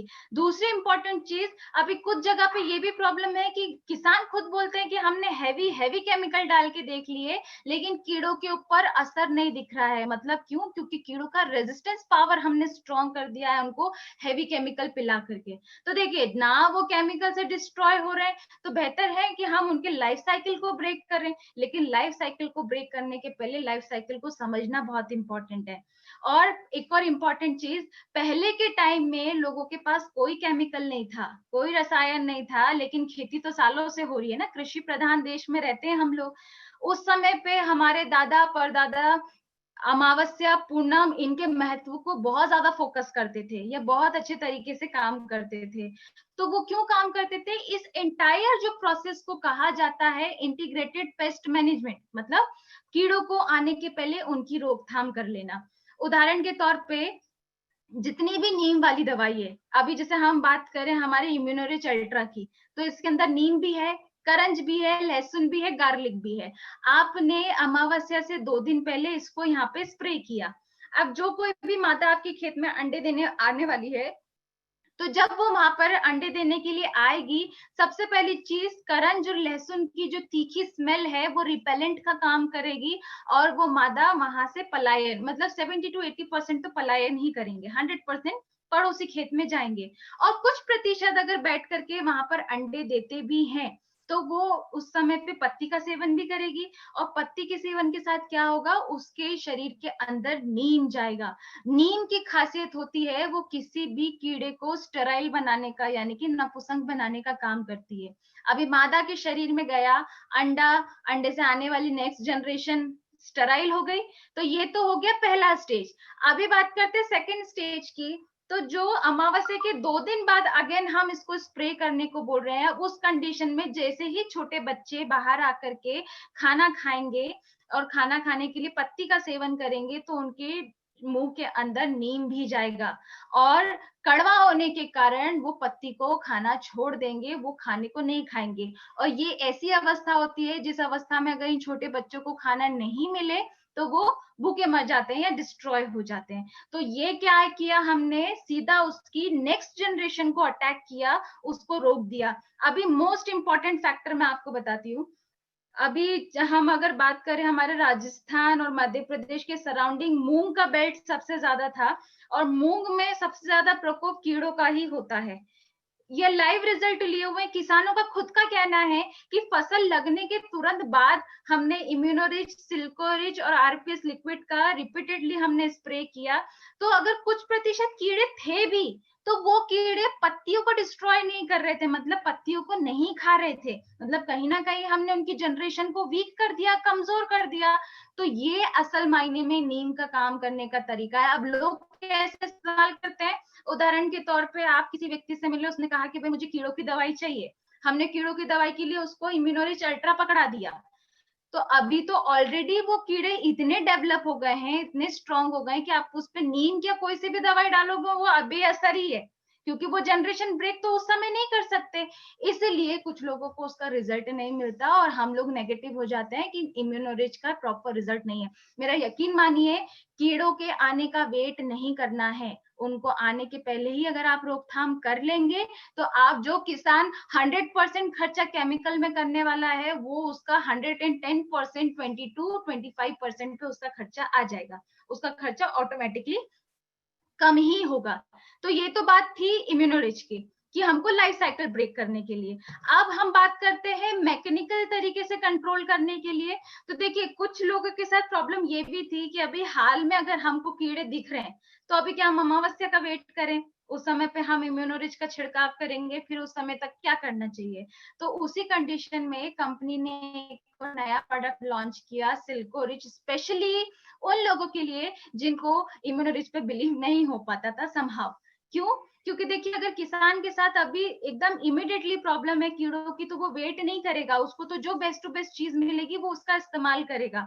तो पर हम बात करें सिल्कोरिच की और अगेन ऑर्गेनिक मैटर की, तो सिल्कोरिच भी हमारा उतना ही % ऑर्गेनिक है जितना कि हमारा आरपीएस, चाहे हमारे सामान्य सर हो या बाकी के दूसरे सर हो। बहुत सारी मीटिंग में हमने इसको पी करके भी बताया है, मतलब क्यों हम इसको पी रहे हैं, हमारी बॉडी में जाकर के कुछ नुकसान नहीं होगा, लेकिन कीड़ों को डिस्ट्रॉय करेगा, 110% खत्म करेगा। क्यों करता है? तो देखिए, सिल्कोरिच के अंदर जो हमने तत्व इस्तेमाल किया है, बेसिकली सिलिकॉन डाइऑक्साइड का पाउडर इस्तेमाल किया है। सिलिकॉन डाइऑक्साइड पाउडर की अगर मैं बात करूं, तो ये जो पाउडर है, इसकी प्रकृति होती है छोटे छोटे बारीक, बिल्कुल एकदम बारीक कांच के टुकड़ों के समान। तो जैसे ही आप इस पाउडर को आपके खेत में, जहाँ पे कीड़ों का प्रकोप है वहां पे स्प्रे करते हैं, और जितने रेंगने वाले कीड़े हैं इनके कांटेक्ट में आते हैं, तो रेंगने वाले कीड़ों की बॉडी के अंदर वो पाउडर कट लगा देता है, और जैसे उनकी बॉडी के अंदर कट लगेगा तो उनकी बॉडी का पूरा मटेरियल रिलीज हो जाएगा, तो वो कीड़े ऑटोमेटिकली खत्म हो गए। मतलब केमिकल से मारने की जगह हम क्या कर रहे हैं, मैकेनिज्म टेक्निक का उपयोग करके इनको डिस्ट्रॉय करने की बात कर रहे हैं। तो ये सिल्कोरिच के बेनिफिट थे, या काम करने का तरीका था। मैं आपको सबसे आसान चीज बताती हूँ। कोई सी भी फसल है, देखिए कीड़े आएंगे ही आएंगे, रोग लगेंगे ही लगेंगे, फंगस इन्फेक्शन, वायरल इन्फेक्शन सब देखने को मिलेगा। मेरा सीधा सा लॉजिक है, जब आप किसान भी ये जानता है कि प्रॉब्लम आने वाली है, तो प्रॉब्लम के आने का वेट क्यों करना है। प्रिकॉशनरी अगर काम व्यक्ति करता है तो उसका खर्चा 110% कम होता है। तो किसी भी फसल की बोनी के तुरंत बाद से जब किसान अपना स्प्रे या छिड़काव इस्तेमाल करता है, अभी सीजन के जो भी गोभी लगेंगे या बाकी की फसलें आएंगी, उस समय में कीटों का होगा ही इफेक्ट 100%। तो सिमिलरली हमको क्या करना है, इम्यूनोरिच, सिल्कोरिच और आरपीएस लिक्विड साइमल्टेनियसली मिक्स करके छिड़काव करना शुरू करवा देना है। 15 लीटर के पंप में 30 से 50 ml तक इम्यूनोरिच की मात्रा रखनी है, 150 ग्राम हमको सिल्कोरिच पाउडर रखना है और वही 30 to 50 ml हमको आरपीएस रखना है। तो ये तीनों चीजें मिलाकर के हम स्प्रे कर सकते हैं फॉर स्टार्टिंग प्रोसेस, शुरुआत से कीड़ों की रोकथाम के लिए। यहाँ पर आपका सिल्कोरिच खत्म होता है। अभी बात करते हैं नीमारिच की। तो देखिए नीमारिच आपको यहाँ पे स्क्रीन पे दिखाई दे रहा होगा। बेसिकली यहाँ पे जो ये आपको फोटोग्राफ दिख रहा है, इसमें ये सफेद कलर का कीड़ा बना हुआ है जिसको हम लोग व्हाइट ग्रब या गोबर कीड़ा कहते हैं। सबसे पहली चीज, नीमारिच सिर्फ और सिर्फ व्हाइट ग्रब के लिए है। अभी रिसेंटली 2 या 3 दिन पहले मेरे पास एक और क्वेश्चन आया था कि कुछ कीड़ों का प्रकोप देखने को मिल रहा है, तो वहां पे हम सिल्कोरिच और नीमारिच मिक्स करके दे सकते हैं क्या? तो अगेन मैं आपको क्लियर कर दूं, सिल्कोरिच पौधों के ऊपर जितने भी रेंगने वाले कीड़े हैं, जो पौधों के ऊपर कीड़ों का प्रकोप हो रहा है उसके लिए है। नीमारिच केवल और केवल सिर्फ और सिर्फ आपका व्हाइट ग्रब के लिए है, जमीन के अंदर के गोबर कीड़े के लिए है। बाकी इसको आपको किसी और चीज में नहीं इस्तेमाल करना है, स्प्रे वगैरह में नहीं देना है। अभी बात करते हैं कि ये काम कैसे कर रहा है। तो देखिए हमने क्या किया है, अगर व्हाइट ग्रब की मैं बात करूं तो ये सबसे ज्यादा जो है हमारा आलू, गन्ना, मूंगफली, इन सारी फसलों में सबसे ज्यादा नुकसान करने का काम करता है। ये जड़ को बेसिकली कतरने का काम करेगा, जड़ को डिस्ट्रॉय करता है, नीचे के नीचे जड़ खराब हो जाती है और हमें पता भी नहीं चलता है कि फसल कितना निकले कर आएगा या नहीं भी आएगा। अब ऐसी कंडीशन में किसान सबसे हैवी केमिकल का इस्तेमाल भी करता है इसको डिस्ट्रॉय करने के लिए। वो केमिकल का इफेक्ट जमीन में बहुत लंबे स्तर तक रहता है। बट अगेन, क्योंकि हम सिर्फ और सिर्फ ऑर्गेनिक मैटर पे काम कर रहे हैं या फोकस कर रहे हैं, तो उसी रेंज में जो निमारिच प्रोडक्ट धनवंतरी लेकर के आई है, बेसिकली हमने इसको कैसे बनाया है, इसमें हमने एंटोमोको पैथोजेनिक निमाटोड्स इस्तेमाल किए। पैथोजेनिक निमाटोड बेसिकली क्या करेंगे, इसको ईपीएन पद्धति बोलते हैं, ईपीएन टेक्नोलॉजी। ये बेसिकली क्या करेंगे, जैसे ही जमीन के अंदर ये जाएगा, जमीन के अंदर जाकर के ये सूत्रकृमि एक्टिवेट होकर के जितने भी व्हाइट ग्रब हैं उनको ढूंढ करके उनके ऊपर अटैक करेंगे, उनकी बॉडी के अंदर एंट्री लेंगे और एंट्री लेने के बाद उनकी बॉडी का जो भी मटेरियल है उसको रिलीज कर देंगे। मतलब धीरे धीरे वो जमीन के अंदर ही डिसॉल्व हो जाएगा, खाद में कन्वर्ट हो जाएगा। तो सबसे इंपॉर्टेंट, हमने यहाँ पे किसी प्रकार का कोई केमिकल ट्रीटमेंट नहीं इस्तेमाल किया, कोई हार्मफुल केमिकल इस्तेमाल नहीं किया और ये कंप्लीटली डिस्ट्रॉय हो गया। तो ये तो था इसका हमारे फंक्शन ऑफ एरिया की कैसे काम करता है। दूसरी इंपॉर्टेंट चीज, जितने भी हमारे मित्र जीव है, उदाहरण के तौर पे केचुए, उनके ऊपर कोई भी इसका साइड इफेक्ट नहीं है, उसके ऊपर नहीं, सीधा सीधा से व्हाइट ग्रब को ही अटैक करेगा। अभी बात करते हैं डोजेस के ऊपर। तो देखिए क्या है, अगर आप इसको प्रिकॉशनरी इस्तेमाल कर रहे हैं, मतलब अगर इम्पैक्ट अब किसान को पता है कि चाहे वो गन्ना लगाए चाहे मूंगफली लगाए, यहाँ पे उसको हर बार प्रॉब्लम देखने को मिलती है। प्रिकॉशनरी अगर हम इसको इस्तेमाल कर रहे हैं तो प्री केयर में हमको 2 से 3 किलो मात्रा प्रति एकड़ में इस्तेमाल करनी ही करनी है। और अगर कुछ प्रतिशत असर दिखाई दे रहा है, ये तो बात हो गई कि नहीं दिया तब, अगर कुछ प्रतिशत असर दिखाई दे रहा है उस कंडीशन में क्या करना है, डोजेस को बढ़ा देना है, 4 किलो प्रति एकड़ रखना है। और अगर इम्पैक्ट बहुत एक्सेसिव दिख रहा है, मतलब बहुत जरूरत से ज्यादा इन्फेक्शन अगर आपको दिख रहा है, तो 5 किलो प्रति एकड़ का इसका डोज हमको रखना है। उदाहरण की तरकीब में अगर अगर मैं बात करूं कि इसको कैसे हमको इस्तेमाल करना है, तो उदाहरण के तौर पे हम गोबर खाद जो भी इस्तेमाल करने वाले शुरुआती खेत तैयार के बाद, तो गोबर खाद के साथ ये पर्टिकुलर पाउडर की मात्रा को मिक्स करके हमको खेतों में उसको डलवाना है। जैसे जैसे इरिगेशन का पानी उसमें लगता रहेगा, दवाई डिसॉल्व होकर के जमीन में जाती रहेगी और अपने रिजल्ट दिखाना शुरू कर देगी। तो ये निमारिच का है, स्पेशली गन्ने के लिए, मूंगफली के लिए, आलू की फसल के लिए, इन सब फसलों में ये कीड़ा सबसे ज्यादा प्रकोप करता है। वहां पे इसके अनबिलीवेबल रिजल्ट है। अभी पिछले ही सीजन में एमपी में हमने इसके आलू के ऊपर सबसे ज्यादा रिजल्ट लिए, क्योंकि आलू में सिमिलरली व्हाइट ग्रब का प्रॉब्लम होता है। तो वहां पे भी हमने इसके रिजल्ट लिए, तो वहां इसको आप इस्तेमाल कर सकते हैं। अभी बात करते हैं हम नेक्स्ट। देखिए इसी के साथ साथ अभी इसके लाइफ साइकिल को भी समझना इंपॉर्टेंट है। देखिए अभी मानसून का सीजन आएगा, हमने जैसे बाकी कीड़ों का लाइफ साइकिल समझा, उसी रेंज में ये व्हाइट ग्रब भी आते हैं। तो अभी आप यहाँ पे देख सकते हैं कि ये जो व्हाइट ग्रब है, अप्रैल मई और जून, इसमें क्या है, ये रूट फीडिंग करके जून के अभी सीजन में ये प्यूपा में कन्वर्ट होगा। फिर उसके बाद जुलाई आते आते जो है एग अंदर जमीन में जाकर के डेवलप होते रहेंगे। फिर उसके बाद ये अक्टूबर नवंबर दिसंबर तक डीप इन सॉइल, मतलब आपको जमीन की गहराई में इनका प्रकोप और ज्यादा बढ़ता हुआ दिखेगा। तो अभी मानसून के चरण से इनका प्रकोप शुरू होगा, जिसका लंबे समय तक हमको इम्पैक्ट देखने को मिलता है। अभी बात करते हैं हम लोग ट्रैपोरिज की। तो देखिए मैंने आपको जैसा कि बताया था कि ट्रैपोरिज, जो भी लोग अभी ज्यादा से ज्यादा ऑर्गेनिक फार्मिंग के ऊपर फोकस करते हैं, तो वो फेरोमोन ट्रैप्स या नॉर्मल ट्रैप्स का इस्तेमाल करते हैं। ट्रैप्स बेसिकली क्या है वो समझ लेते हैं। देखिए जितने भी रस चूसने वाले कीड़े हैं, जैसे पत्तियों का रस चूसने वाली मादा या फूलों का रस चूसने वाले कीड़े, ये जो कीड़े हैं सबसे ज्यादा आतंक फैलाते हैं फसलों के अंदर।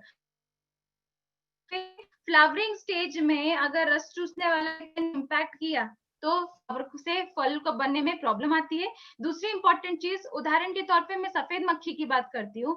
अगर किसी फसल में फंगल इन्फेक्शन है और वहां पे सफेद मक्खी का प्रकोप ज्यादा है, तो गारंटी है वो सफेद मक्खी उस इन्फेक्शन को और ज्यादा स्प्रेड करने का काम करेगी, और ज्यादा फैलाने का काम करेगी।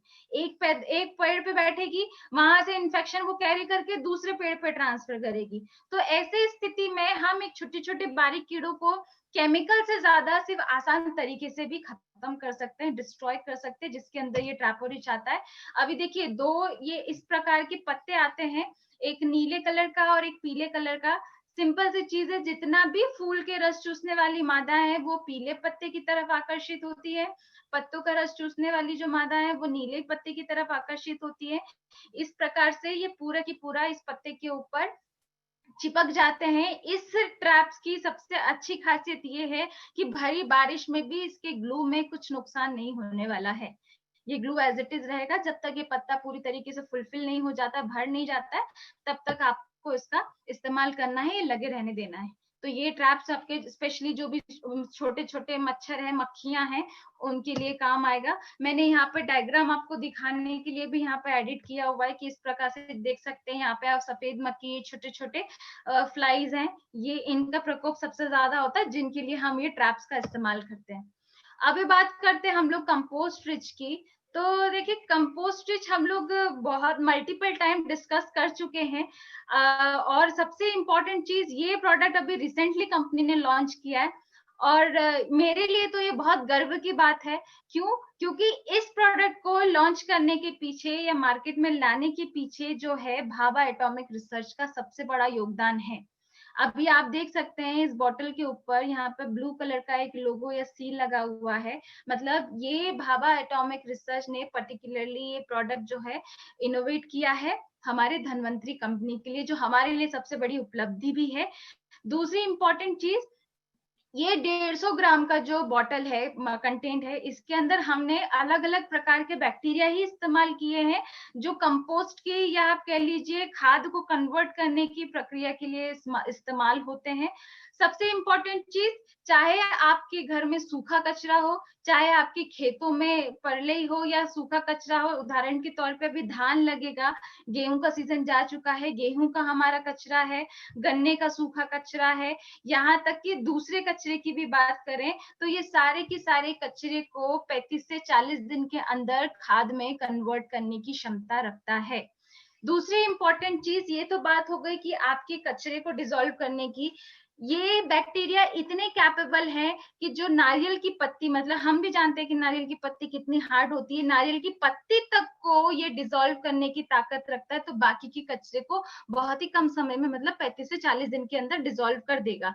लेकिन इस्तेमाल करने का तरीका क्या? अभी हमको क्या करना है, 150 ग्राम ये बॉटल को 200 लीटर पानी के अंदर मिक्स करके हमको इसको, जो भी हमारा सूखा कचरा है खेतों के अंदर, उसके ऊपर स्प्रे करना है। लेकिन अभी यहाँ पर 2 पॉइंट है, कई जगह पे किसान हाथों से कटाई भी करते हैं, कई जगह पे मशीनों से भी कटाई होती है, तो वहां पे कचरे की जो हाइट है उसमें वेरिएशन रहता है। अगर हाथ से कटाई हुई है तो जमीन की सतह से ज्यादा ऊंचाई पे नहीं रहता कचरा, लेकिन अगर मशीनों से कटाई होती है तो वहां पे कचरे की हाइट ज्यादा होती है। तो मेक श्योर करना है कि पहले आपको कचरे को उसके ऊपर रोटर व्हीलर चलवा करके या कल्टीवेटर से उसको कचरे को जमीन की सतह से टच करवाइए, फिर आप इसको स्प्रे कीजिए। स्प्रे करने के बाद इम्पोर्टेंट इरिगेशन हमको करना ही है। देखिए, डीकम्पोजिंग की जो प्रक्रिया है, ये माइक्रोब्स इसके अंदर जो काम करते हैं, उन माइक्रो ऑर्गेनिज्म के लिए हवा और नमी इन दोनों का होना बहुत जरूरी है, अदरवाइज बैक्टीरिया पनपेंगे नहीं है, प्रॉपर तरीके से काम नहीं कर पाते हैं।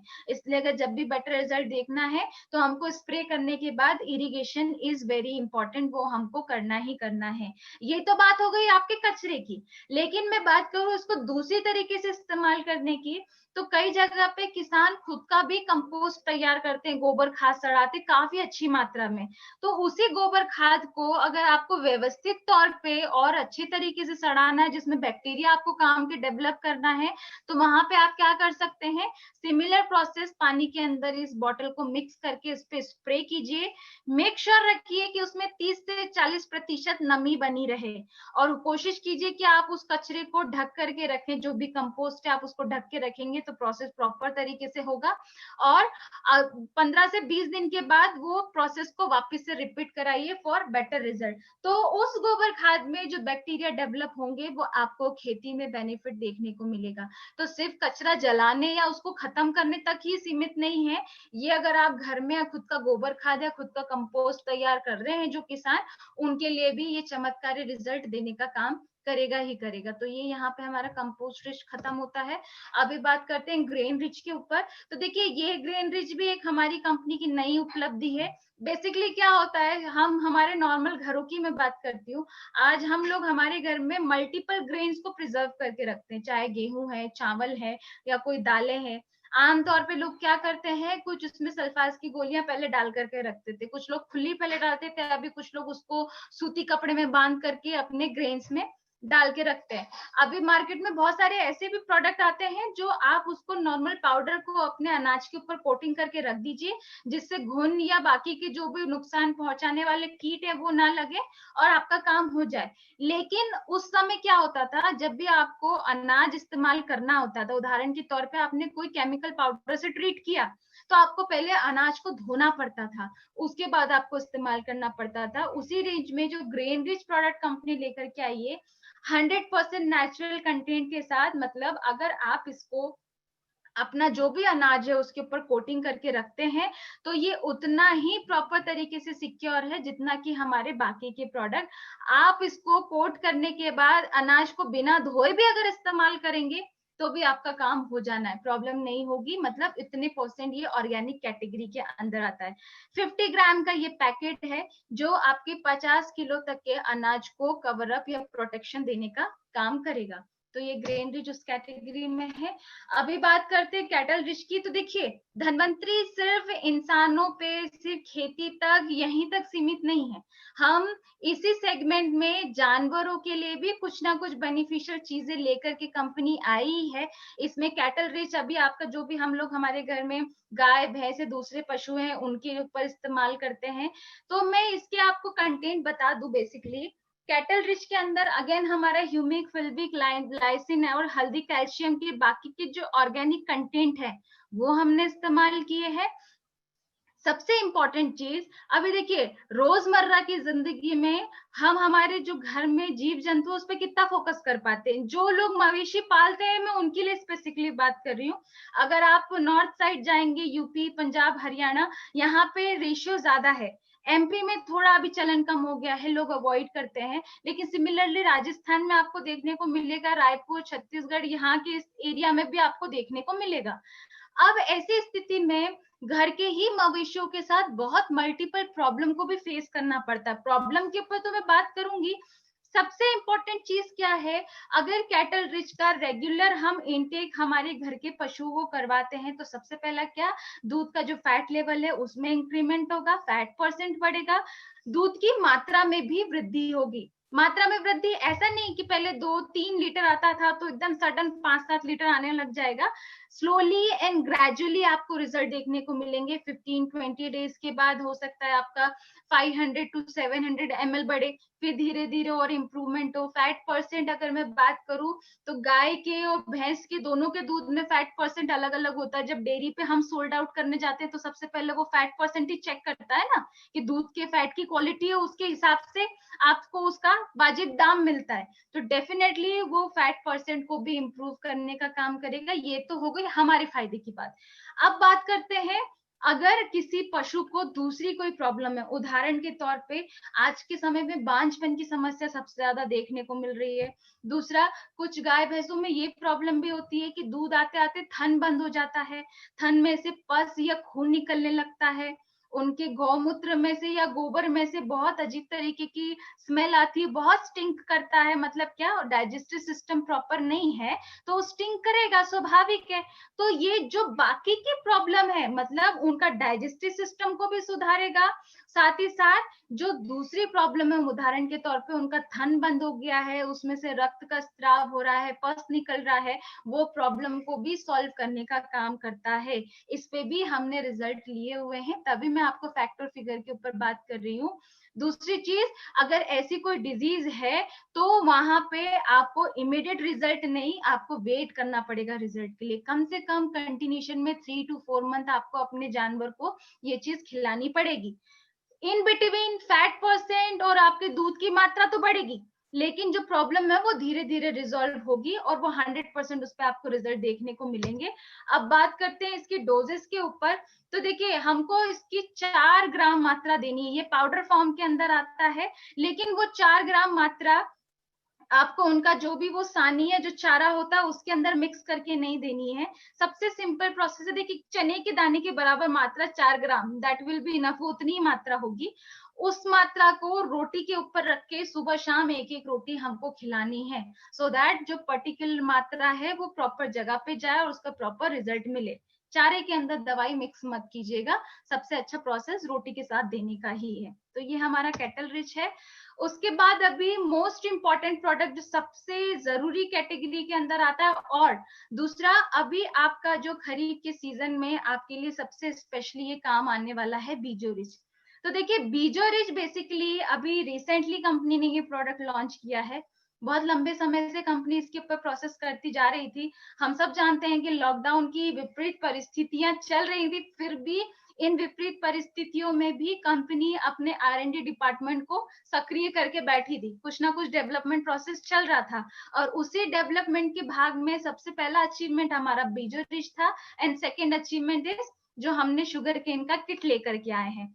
अभी बीजो रिच स्पेशली आपकी खरीफ के सीजन में क्यों काम आने वाला है, सब लोग आप थोड़ा सा प्रॉपर तरीके से सुनिएगा।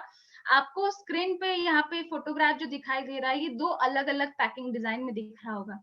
पहला तो आपका ये येलो और रेड कलर की जो डिजाइनिंग में दिख रहा है, मतलब जितनी भी आपकी ऑयल सीड या पल्सेस वाली क्रॉप है, मतलब जितनी भी दलहन तिलहन वाली फसलें हैं, दलहन तिलहन, मूंगफली, सोयाबीन, जो भी हमारी बाकी की दालें हैं, उन फसलों के लिए ये वाली बॉटल। उसके बाद दूसरे नंबर पे आपको दिख रहा होगा ग्रीन कलर का, तो ये सीरियल क्रॉप, मतलब आपका धान, गेहूं, मक्का, बाजरा, जितने भी आपके ग्रेन्स हैं, सीरियल क्रॉप हैं, वो सारे के सारे ये दूसरे वाली बॉटल के साथ इस्तेमाल होंगे। तो ये 2 कैटेगरी हो गई, दलहन तिलहन के लिए अलग और अनाज वाली फसलों के लिए अलग। अब ये अलग क्यों लेकर के आए हैं वो मैं आपको बताती हूँ, उसके ऊपर भी हम लोग डिस्कस करेंगे। लेकिन उसके ऊपर डिस्कस करने के पहले मैं आपको एक चीज बताती हूँ कि हमने जो बीजो रिच के अंदर तत्व इस्तेमाल किए हैं वो बेसिकली क्या है।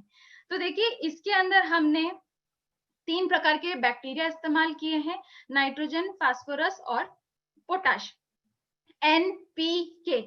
अभी ये एनपीके जो बैक्टीरिया हमने इस्तेमाल किए हैं, इनका कंजर्शियम किया है। कंजर्शियम बोले तो एक साथ एक ही बॉटल में तीनों बैक्टीरिया हमने आपको दिए हैं।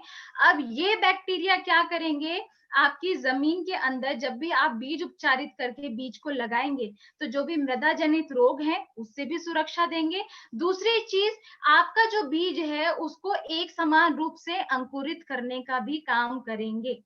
ये सब इंपॉर्टेंट चीज। दूसरी चीज, किसी भी फसल के लिए बीज उपचार, सीड ट्रीटमेंट एक तरीके से आपका टीकाकरण का काम करती है। टीकाकरण हम लोग कितनी बार गर्भ संस्कार वाला टॉपिक भी डिस्कस कर चुके हैं कि क्यों बीज हमारा सीड ट्रीटमेंट जरूरी है या मैंडेट है, हमने बहुत बार उसको डिस्कस किया है।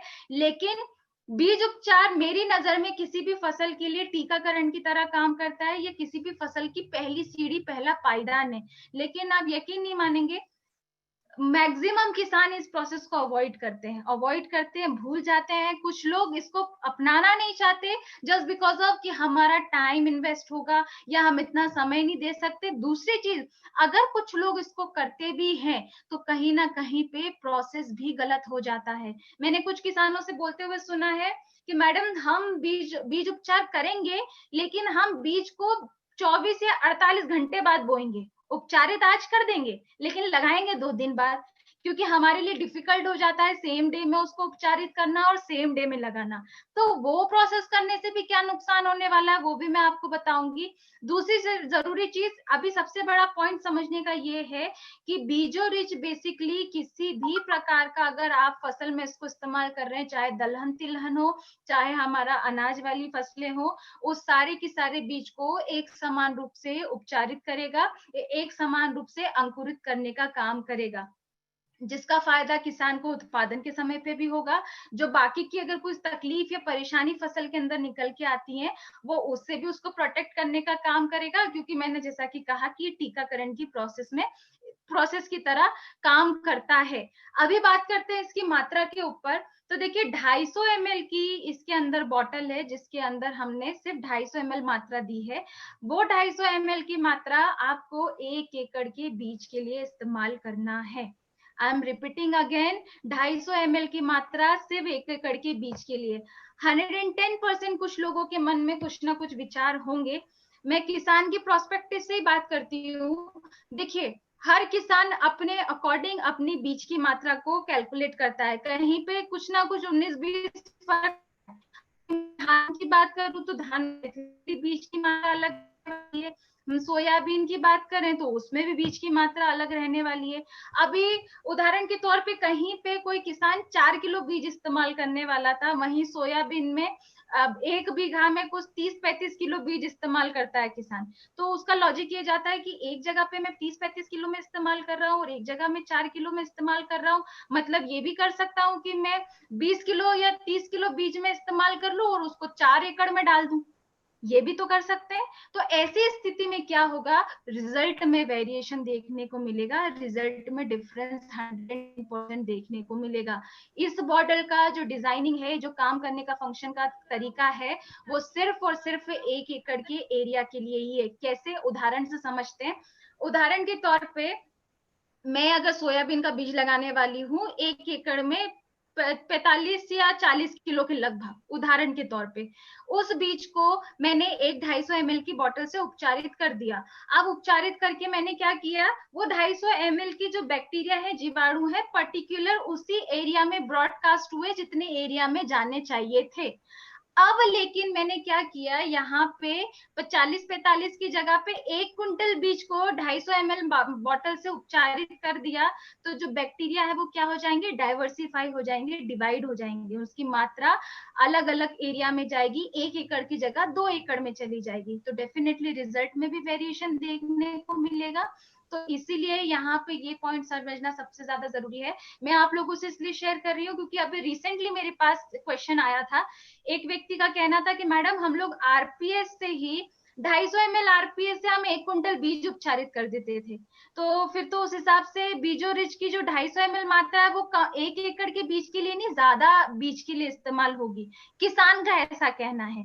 तो उन लोगों को स्पेशली डाउट क्लियर करने के लिए मैंने ये बात बताई है। साथ ही साथ अगर आपके मन में भी ये प्रश्न पनप रहा हो तो आप लोगों का भी प्रश्न क्लियर हो जाए।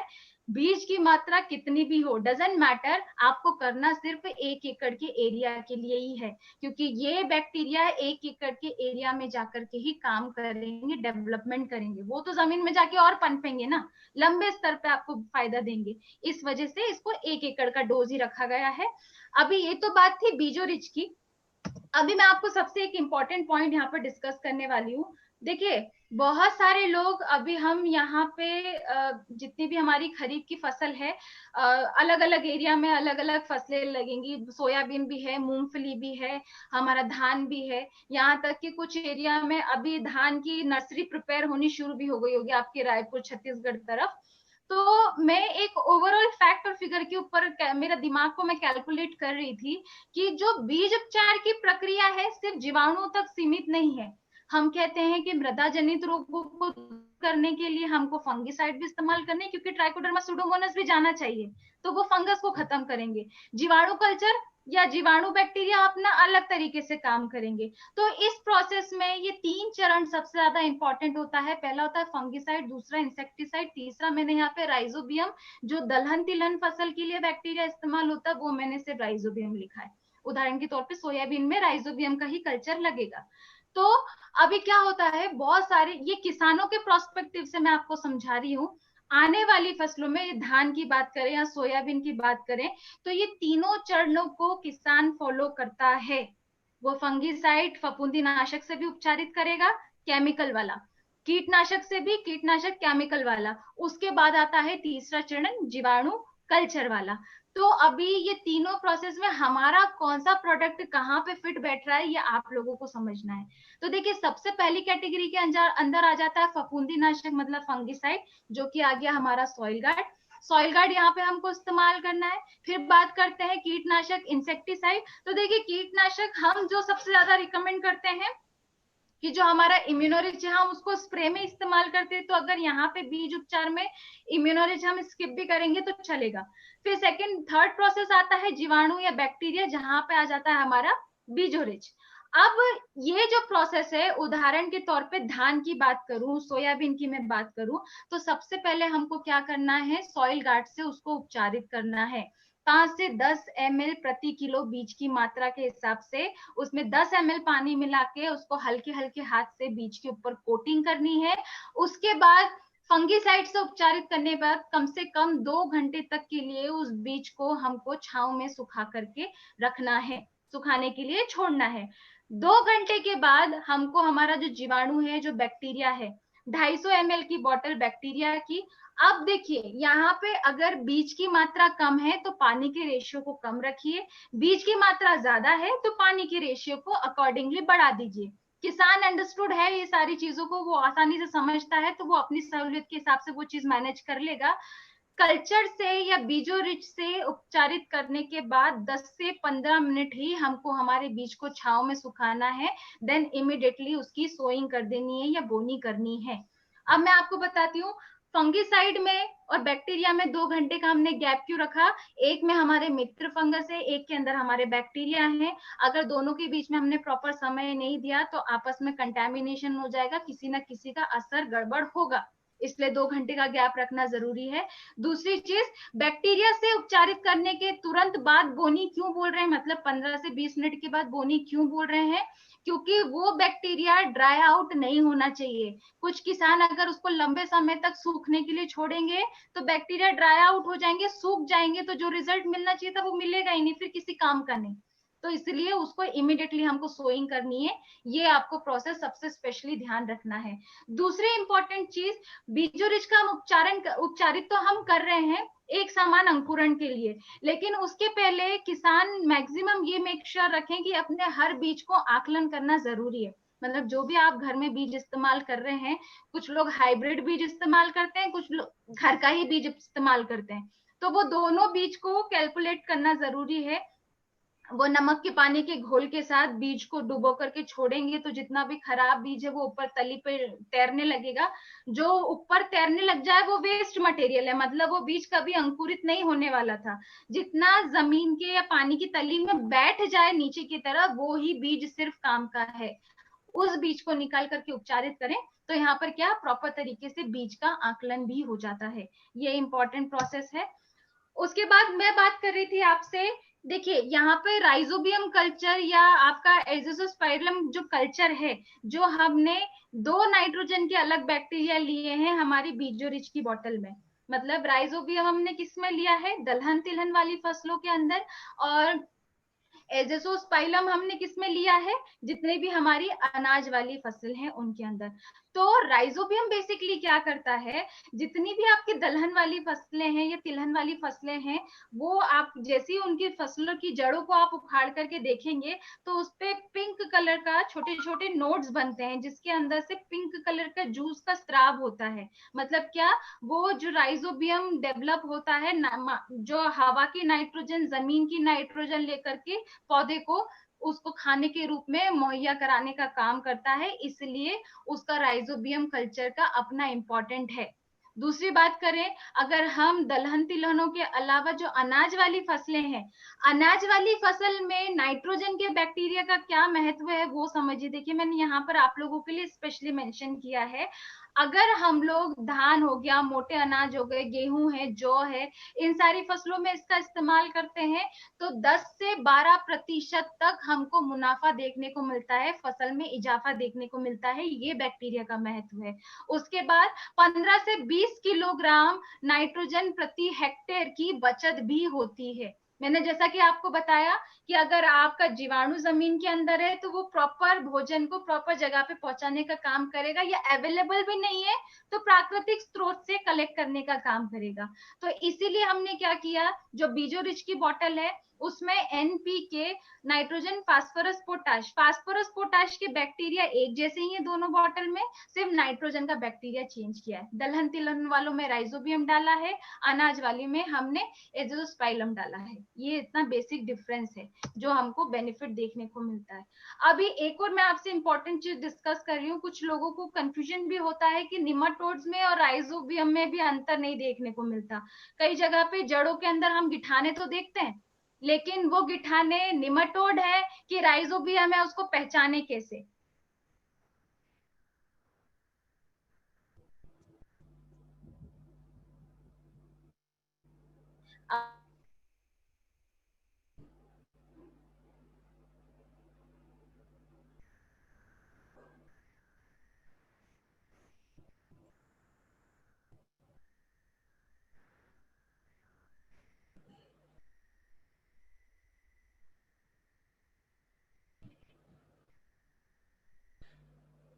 हेलो, थोड़ा मैडम का नेट का प्रॉब्लम हुआ होगा।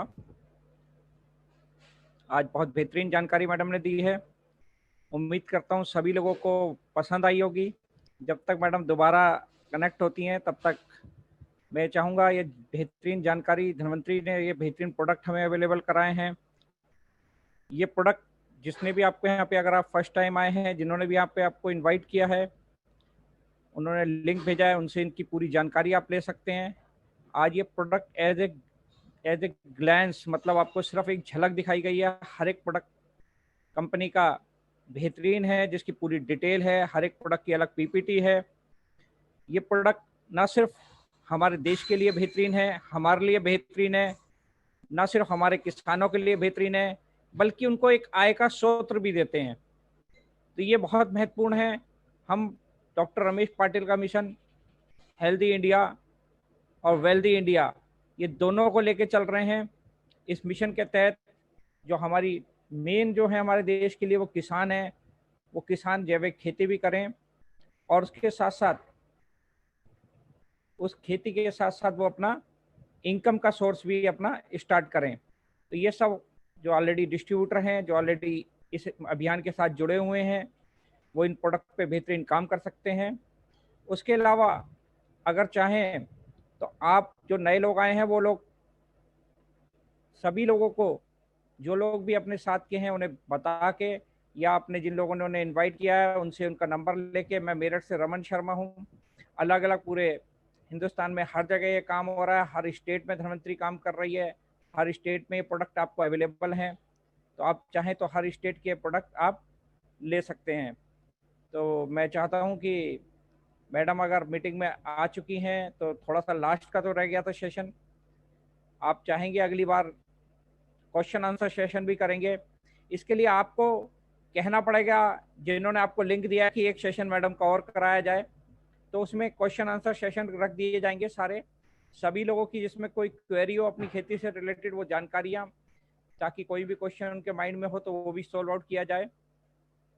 मैं राजेश गुप्ता जी हमारे जो इस मीटिंग को होस्ट कर रहे हैं धन्वंतरी सतारा ऑफिस से, उनके हम थैंकफुल हैं। कंपनी मैनेजमेंट के थैंकफुल हैं कि जिन्होंने इतनी बेहतरीन ट्रेनिंग हमें प्रोवाइड कराई और कंपनी ने इतने बेहतरीन प्रोडक्ट प्रोवाइड कराए। तो राजेश गुप्ता जी अगर मुझे सुन पा रहे हैं तो अपने आप को अनम्यूट करें। और मेरे को लगता है मैडम अभी जुड़ नहीं पाई हैं शायद, या मैडम को फोन कर पूछ रहे हैं राजेश गुप्ता जी।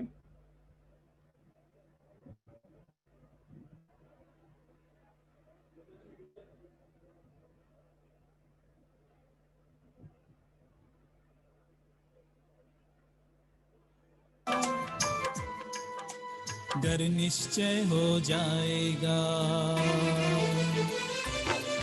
आओ सतो प्रधान दुनिया की, आओ सतो प्रधान दुनिया की आधारशिला बन जाएंगे। पूर्वजों की ये स्क्रीन जिन्होंने शेयर कर रखी है प्लीज स्क्रीन को ना शेयर करें, इसमें अपनी स्क्रीन के नाम से जिन्होंने शेयर कर रखी है वो हटा लें।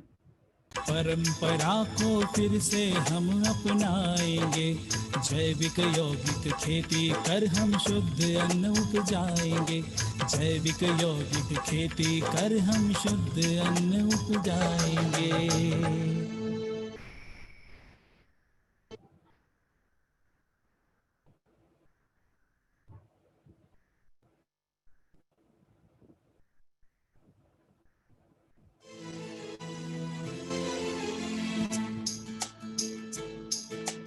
जैविक यौगिक खेती कर हम शुद्ध अन्न उपजाएंगे।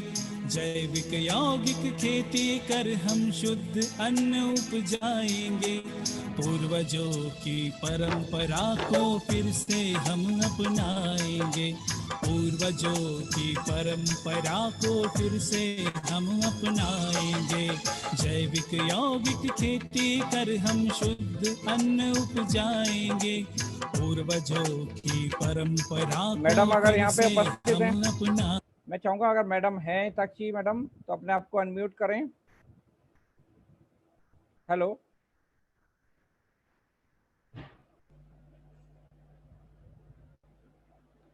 हिताक्षी मैडम, राजेश जी अनम्यूट कर दें मैडम को। मैडम ऑलरेडी हैं हमारे बीच में, तो जो रह गया है मैं अभी या तो राजेश गुप्ता जी को फोन करता हूँ।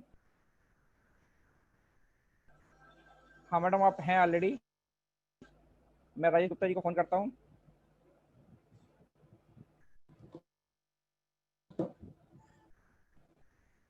मैडम स्क्रीन शेयर करके अपना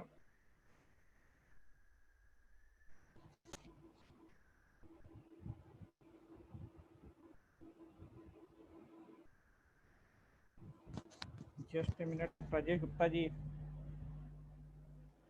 होस्ट कर रहे हैं इस मीटिंग को।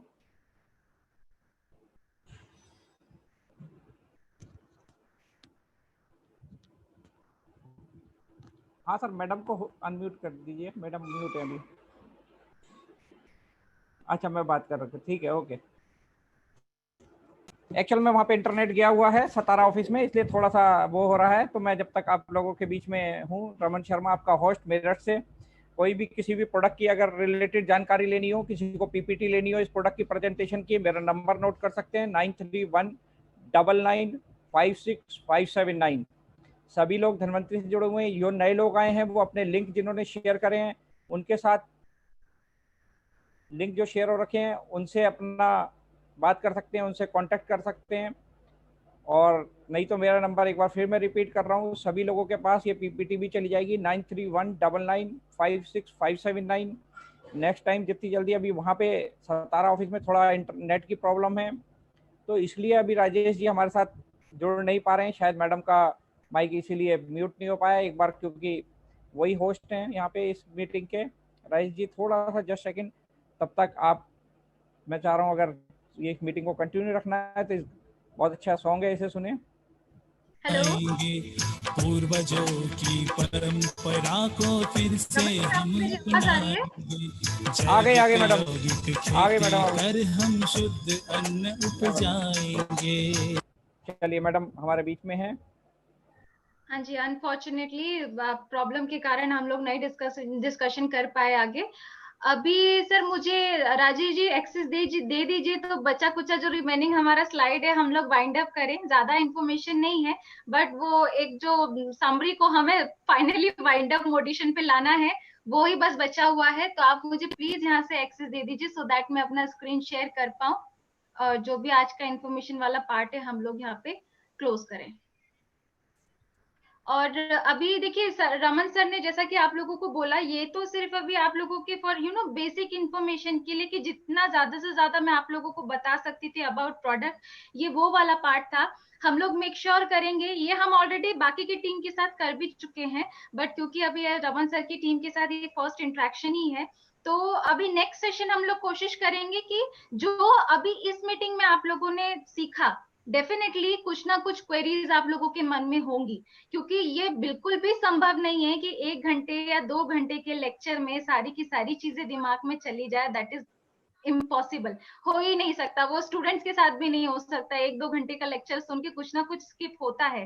एंड सेकेंड मोस्ट इम्पॉर्टेंट, हर व्यक्ति के अपने अपने कुछ ना कुछ क्वेश्चंस हैं, क्वेरीज हैं, क्योंकि ज्यादा से ज्यादा लोग फील्ड में काम करते हैं, जो लोग एग्रीकल्चर में फोकस करते हैं।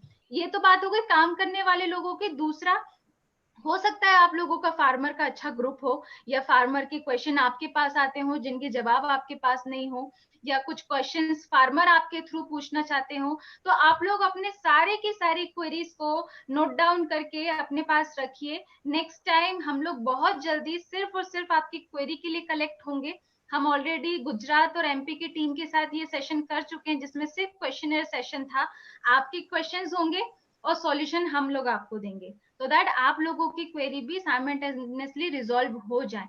तो उसके ऊपर हम लोग बहुत जल्दी फोकस करेंगे। अभी फाइनली मैं जो हमारा बचा कुचा प्रोसेस है उसको वाइंड अप करती हूँ, जो हमारी इंफॉर्मेशन रह गई है। रमन सर, स्क्रीन दिख रहा है आपको? बिल्कुल मैडम, दिख रहा है, दिख गया स्कीम।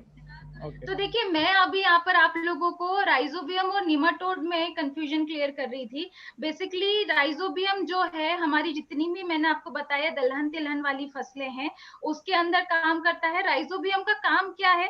देखिए, बहुत ज्यादा मैं आपको टेक्निकली लेकर के नहीं जाना चाहती, क्योंकि हर व्यक्ति के लिए समझना थोड़ा सा डिफिकल्ट है, लेकिन मैं आपको बिल्कुल हल्का करके समझाने की कोशिश क्यों कर रही हूँ, ताकि आप लोग जितना नॉलेज से अपग्रेडेड रहेंगे वो आप लोगों के काम आएगा।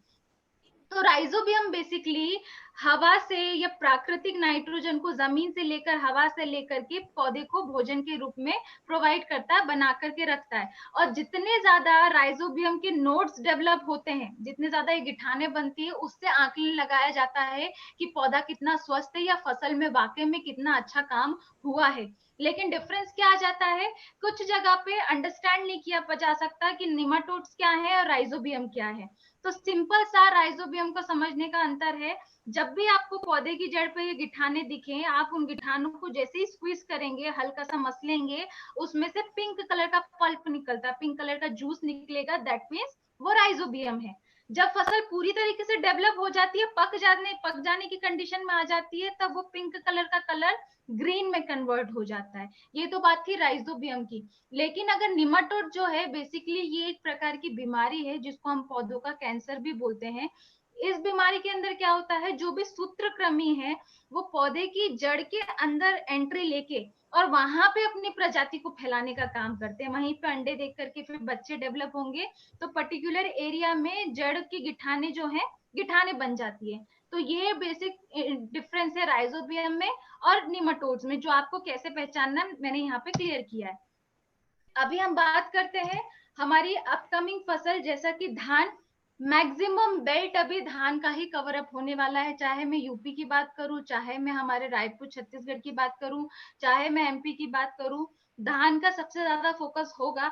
और देखिए, एक ही मीटिंग के अंदर मैंने कोशिश किया था कि मैं आपको धान का ही पर्टिकुलर शुरू से लेकर एंड तक सारा डिस्क्रिप्टिव समझाऊं कि कैसी मिट्टी होनी चाहिए, कितना हमको उसमें खाद का प्रबंधन रखना है, कैसे जीवाणुओं को जनित रोग को रोकना है, कैसे कीट प्रबंधन करना है, कितनी मात्रा में हमको उसमें खाद देना है जिससे फसल का उत्पादन अच्छा निकल के आए, ये मैं आपको पूरा समझाऊं। लेकिन एक ही दिन में प्रोडक्ट डिस्कस करना, एक फसल के बारे में डिस्कस करना थोड़ा डिफिकल्ट होता है, वो हम लोग नेक्स्ट मीटिंग में कवर अप करने की कोशिश करेंगे। बट फिर भी धान में पर्टिकुलर जो जो रोग लगते हैं, मैंने एक उसकी शॉर्ट समरी बना करके आप लोगों के सामने लेकर के आई हूँ। तो देखिए आप लोग यहाँ पर देख सकते हैं, सबसे पहला तो होता है कौन सा, कवकीय रोग, मतलब फंगल के कारण या कवक के कारण उत्पन्न होने वाले रोग, जिसके अंदर क्या आ जाता है, बदरा आता है, तना गलन आता है, बकाने आता है, भूरी चित्ती है, अबासी है, कंगियारी है, उदबत्ता है, ये रोग की कैटेगरी है। सबसे बढ़िया चीज क्या है, जितने भी कवकीय रोग हैं या फंगल इन्फेक्शन वाले रोग हैं, मेक श्योर कीजिए अच्छे से हमारे बीज को उपचारित करके हम नर्सरी में लगाएं। अगेन सॉइल गार्ड जो भी हमारे फफूंद जनित रोग है उनको दूर करने के लिए बेस्ट प्रोडक्ट है। तो सबसे सही तरीका यहाँ पे यही है कि हम फंगीसाइड से या हमारे सॉइल गार्ड से शुरुआत से ही फसल को बीज उपचारित करके लगवाएं, ताकि इन जो रोगों से हमको रोकथाम देखने को मिले। उसके बाद दूसरे कैटेगरी में आ जाते हैं जीवाणु जनित रोग या बैक्टीरियल रोग, जो जीवाणु के कारण होता है, जैसे कि जीवाणु पत्ती अंगमारी रोग, जीवाणु पत्ती रेखा रोग।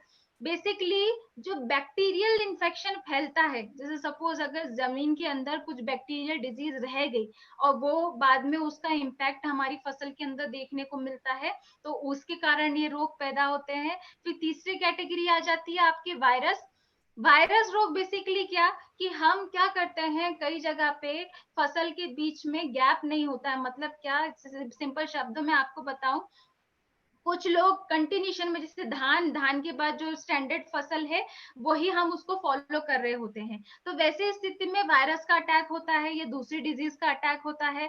सबसे बड़ी दुविधा ये है कि वायरस एक बार लगने के बाद उसका केमिकल हो चाहे हमारा ऑर्गेनिक हो, ट्रीटमेंट करना बहुत ज्यादा मुश्किल होता है। इसलिए बेहतर यही माना जाता है कि आप आपकी फसल को शुरुआत से ही उसकी रोग प्रतिकारक क्षमता को इस कदर बढ़ाइए कि जैसे अभी कोरोना कैसे हमारी बॉडी के ऊपर इम्पैक्ट डाल रहा है, जिसके इम्यून सिस्टम स्ट्रांग है उसको वो वायरस अटैक नहीं करेगा, सिमिलर कंडीशन पौधों के साथ भी होती है। और मेरा यकीन मानिए, बड़ी से बड़ी कंपनी यहाँ पे फेल हो जाती है वायरस डिजीज को ठीक करने के लिए, वहां से किसानों का खर्चा ही बढ़ता है। तो ये हमारा फर्ज बनता है कि हम किसान को समझाएं कि शुरुआत से ही हमको हमारी फसल को कैसे अपग्रेड करना है या स्ट्रांग बनाए रखना है। तो और दूसरी बात करें कि सबसे ज्यादा इन फसलों के ऊपर जो कीड़ों का या बाकी चीजों का प्रकोप देखने को मिलता है, जैसे उदाहरण के तौर पे जो भी हमारा सोयाबीन लगेगा, मूंगफली लगेगा, इनमें स्पेशली चने की इल्ली हो गई या गडल बीटल हो गया, कामलिया कीट हो गया, सफेद मक्खी हो गई, तना मक्खी हो गई, सेमी लूपर है, ब्लू बीटल है, तम्बाकू की इल्ली है। ये मैंने आप लोगों की इंफॉर्मेशन के लिए मटेरियल कलेक्ट किया है, क्योंकि हमारे लिए अंडरस्टैंड करना तो फिर भी दैट विल बी कन्वीनियंट, पर जिन लोगों के लिए एग्रीकल्चर स्ट्रीम ही नहीं है, तो कौन कौन सी कीड़े इफेक्ट करते, जैसे सोयाबीन में सबसे ज्यादा इम्पैक्ट यहाँ पे एमपी राजस्थान, यहाँ पे गटर बिटल का सबसे ज्यादा इम्पैक्ट देखने को मिलता है। आपके तने की यहाँ पे रिंग क्रिएट करके उसके अंदर एंट्री लेकर के ये पूरा डिस्ट्रॉय करता, पूरा की पूरा पेड़ सूखने लग जाता है। तो अगेन जितने भी ये कीड़े आपको दिख रहे हैं स्क्रीन के ऊपर, इनको कंट्रोल करने का सबसे बड़ा कारण ही यही है, सबसे अच्छा तरीका यही है। फसल आपने लगा दी, फसल लगाने के तुरंत बाद से ही 8 से 10 दिन के बाद ही जो हम स्प्रे शुरुआत कराते हैं, इम्यूनोरेज, सिल्कोरेज और स्टिकोरेज, स्पेशली क्योंकि मॉनसून का सीजन है तो दवाई के असर को बढ़ाना है, और साइमल्टेनियसली उसमें हम आरपीएस भी ऐड करा सकते हैं। शुरुआत से स्प्रे कराएंगे तो इनका कंट्रोल हो जाता है। अभी बात करते हैं फंगल इन्फेक्शन की। तो देखिए यहाँ पर आपको अलग अलग यहाँ पे प्लांट के मैंने फोटोग्राफ्स डाले हैं कि आप इसको आइडेंटिफाई कैसे कर सकते हैं। जैसे कॉलर रॉट है, चारकोल रॉट है, जड़ें सड़ने लग गई हैं, फली झुलसन है, गेरुआ रोग है, पीला मोजेक रोग है, मूंग हो गया, ये दूसरी कोई फसल है, पीला मोजेक रोग सबसे ज्यादा सफेद मक्खी के कारण फैलता है। मैंने आपको स्टार्टिंग में बताया, एक मक्खी एक पेड़ पे बैठेगी, एक पेड़ के बाद वो दूसरे पेड़ पे जाकर के ट्रांसफर होगी, तो वो वायरस को फैलाने का काम करेगी। तो इसीलिए ये जितने भी रोग हैं, सबसे पहली बात, चाहे चारकोल रॉट हो, कॉलर रॉट हो, ये क्या है, फफूंद जनित रोग है। हम अगर इनको जड़ से ही या जमीन को ही सुधारने का काम करेंगे तो ये रोगों का इम्पैक्ट हमको नाम मात्र को देखने को मिलेगा, काफी हद तक वो कवर अप हो जाता है। तो जितने भी रॉट वाले डिजीज है वहां पे हमको जमीन को सुधारना है, जहां पे वायरस अटैक वाले रोग हैं वहां पे अगर छोटे छोटे मच्छर या मक्खियों का इम्पैक्ट है तो हम उनके ऊपर नीम की दवाई का स्प्रे करके उनके ऊपर कंट्रोल करेंगे, तो कुछ हद तक ये प्रॉब्लम भी कंट्रोल होने लग जाती है। बात करते हैं, आपको स्क्रीन पे दिख रहा होगा, देखिए हर बार पत्तियों का पीला पड़ना या कुछ उसमें अलग इन्फेक्शन दिखना जरूरी नहीं है कि कुछ बीमारी उसमें लगी है। कई बार ऐसा होता है कि कुछ तत्वों की कमी के कारण भी हमको पौधों के ऊपर असर देखने को मिलते हैं। जैसे आपने देखा होगा सल्फर की कमी यहाँ पे दिखा रहा है। सल्फर की कमी में बेसिकली सबसे बड़ा रीजन क्या, आप देखेंगे पूरी पत्ती के ऊपर पीले पीले धब्बे आते हैं, लेकिन जितनी भी उसकी हरी ग्रंथियां हैं, नसें जितनी भी होती हैं, वो एकदम क्रिस्टल क्लियर विजिबल होती हैं कि पूरी की पूरी नसें दिखाई दे रही है, बाकी पत्ती पीली दिख रही है। मतलब उसमें सल्फर की कमी है पौधे के अंदर। पत्ता पीला पड़ा इसका मतलब ये नहीं कि सिर्फ वो पीला हमारा पीला मोजेक रोग ही है, कहीं ना कहीं किसी तत्व की डिफिशियंसी है। सिमिलरली अगर हमारी जिंक की कमी है तो जिंक की कमी के लक्षण देखने को मिलेंगे, पोटाश की कमी के फोटोग्राफ्स आपको ऐसे देखने को मिलेंगे, मैग्नीज का और हमारे आयरन का। तो अलग अलग प्रोडक्ट, अलग अलग तत्व की कमी के कारण अलग अलग इम्पैक्ट देखने को मिलता है। अभी come to the point, finally अगर मैं पूरा कंक्लूजन लेकर के आऊं कि हमारे चाहे धान हो, चाहे मक्का हो, चाहे सोयाबीन हो या दूसरी फसल हो, तो शुरुआत से लेकर अंत तक इन फसलों में हमको हमारा प्रोडक्ट कहाँ, कैसे और किस तरीके से देना है वो मैं आपको बताती हूँ। देखिए हम सब जानते हैं कि कंपनी ने पहले हमारे लिए सारी चीजें एकदम प्रॉपर तरीके से अवेलेबल करा के रखी है, चाहे वो हमारा कृषि मंथन हो, चाहे वो दूसरी इंफॉर्मेशन हो, हर चीज हमारे पास अवेलेबल है। बट इस कंडीशन में क्या, अभी कृषि मंथन में भी कुछ लोगों के साथ प्रॉब्लम ये है कि पता होने के बावजूद हम उसको कहीं ना कहीं आइडेंटिफाई नहीं कर पाते या उसको क्रॉस चेक नहीं करते कि नहीं हमने पीछे का पेज जाकर के कभी टर्न करके ही नहीं देखा, पहली चीज। दूसरी इंपॉर्टेंट चीज, जब से हम हमारा कृषि मंथन लेके आए हैं तब से लेकर अभी तक उसमें कुछ प्रोडक्ट और भी ऐड हुए हैं, जैसे सिल्कोरिच है, सॉइल गार्ड है, अभी बीजो रिच भी ऐड हो गया है, और उसका कंटेंट हम लोग ऑलरेडी तैयार कर चुके थे। तो हर बार नई फ्रूट को, नए प्रोडक्ट को, नए कंटेंट को एडप्ट करना इज मच डिफिकल्ट। तो उस कंडीशन में आप लोगों की सहूलियत के लिए यहाँ पे मैंने ये पूरा ब्लॉग या कंटेंट तैयार किया है कि शुरुआत से लेकर अंत तक इस फसल में आपको धन्वंतरी का कौन सा प्रोडक्ट कहाँ कहाँ पे इस्तेमाल करना है। तो आप देख सकते हैं यहाँ पे मैंने स्पेशली अभी धान और मक्का का ही लिखा है। मक्का में हम कोई नर्सरी तैयार नहीं करते हैं, तो उसका प्रोसेस बिल्कुल सिमिलर रहेगा, नॉर्मल रहेगा। मैंने नर्सरी वाला ब्लॉग इसमें स्पेशली इसलिए मेंशन किया है क्योंकि नर्सरी हम अभी धान के लिए मैक्सिमम लोग नर्सरी पे ही फोकस करेंगे। कुछ जगह पे प्लानिंग शुरू भी हो चुकी, लगाना शुरू कर देंगे। सबसे ज्यादा हमारे छत्तीसगढ़ का ही बेल्ट है धान का, उसके बाद यूपी के, पंजाब, हरियाणा भी है, कुछ प्रतिशत मध्य प्रदेश में भी है। तो जहां पे भी नर्सरी लोग तैयार करने की कोशिश कर रहे हैं, प्रिपरेशन में लगे हुए हैं, आप लोगों को उसकी इंफॉर्मेशन मिल जाएगी कि हम उनको कैसे सजेस्ट कर सकते हैं अपने प्रोडक्ट। तो सबसे पहले बात करते हैं कि प्रति एकड़ 4 किलो आरपीएस दानेदार हमको बोनी या पखरनी के समय गोबर खाद के साथ मिला करके इस्तेमाल करना है, पहली चीज। ये तो बात हो गई जो हम रोपे तैयार करके ट्रांसप्लांट करेंगे उस जमीन के लिए। लेकिन सिमिलरली जो नर्सरी आप तैयार कर रहे हैं, उस नर्सरी में हम बचा कुचा खाद भी देते हैं। अगर उस खाद के साथ में हम कुछ प्रतिशत मात्रा दानेदार की भी अगर मिलवाते हैं तो वो क्या करेगा, जमीन को और ज्यादा पोषा या नरम बनाने का काम करेगा, सो दैट जब भी आप प्लांट को वहां से निकाल के दूसरी जगह पे ट्रांसप्लांट करेंगे तो जड़ें प्रॉपर तरीके से निकल के आएंगी, जड़ें टूटेंगी नहीं और जड़ें ज्यादा डेवलप रहेंगी, तो वो नेक्स्ट जमीन में जाते वक्त और ज्यादा डेवलप हो जाएंगी। तो वहां पे भी आप करवा सकते हो। दूसरा, नर्सरी तैयार करते वक्त हमको बीज उपचार करना ही करना है।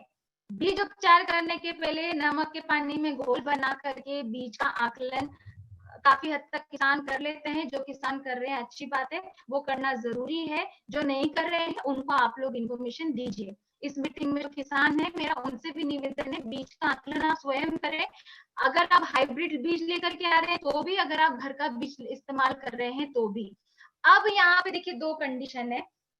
धान की जो नर्सरी है दो प्रोसेस से तैयार होती है। पहला, जो लोग हाइब्रिड बीज लेकर के आते हैं तो उस बीज को वो क्या करेंगे, आकलन करके उसको तुरंत ट्रीट करके और खेत के अंदर जो भी उन्होंने बेड तैयार किया होता है, नर्सरी का बेड, वहां पे उसकी सोइंग कर देते हैं, पहली चीज।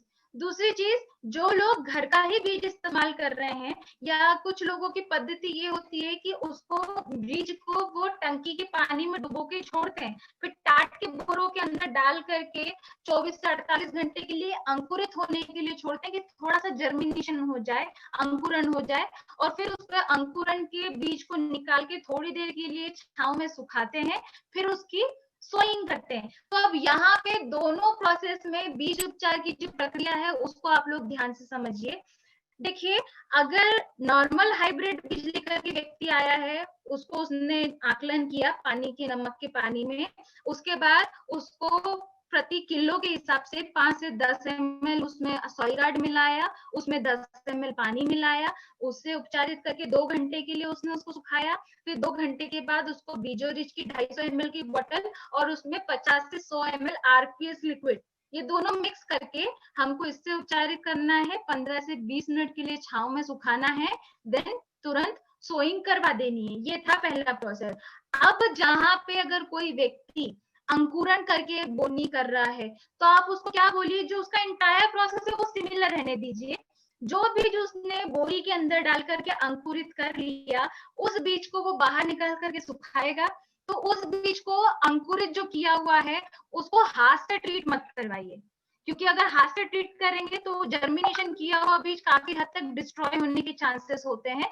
तो आप उनको बोलिए कि 15 लीटर का जो भी पंप होता है उसके अंदर पानी और दवाई को मिक्स करके उसके ऊपर लेयर की कोटिंग कर दीजिए, सो दैट वो जो दवाई है पूरी तरीके से बीजों के ऊपर कोटिंग हो जाए।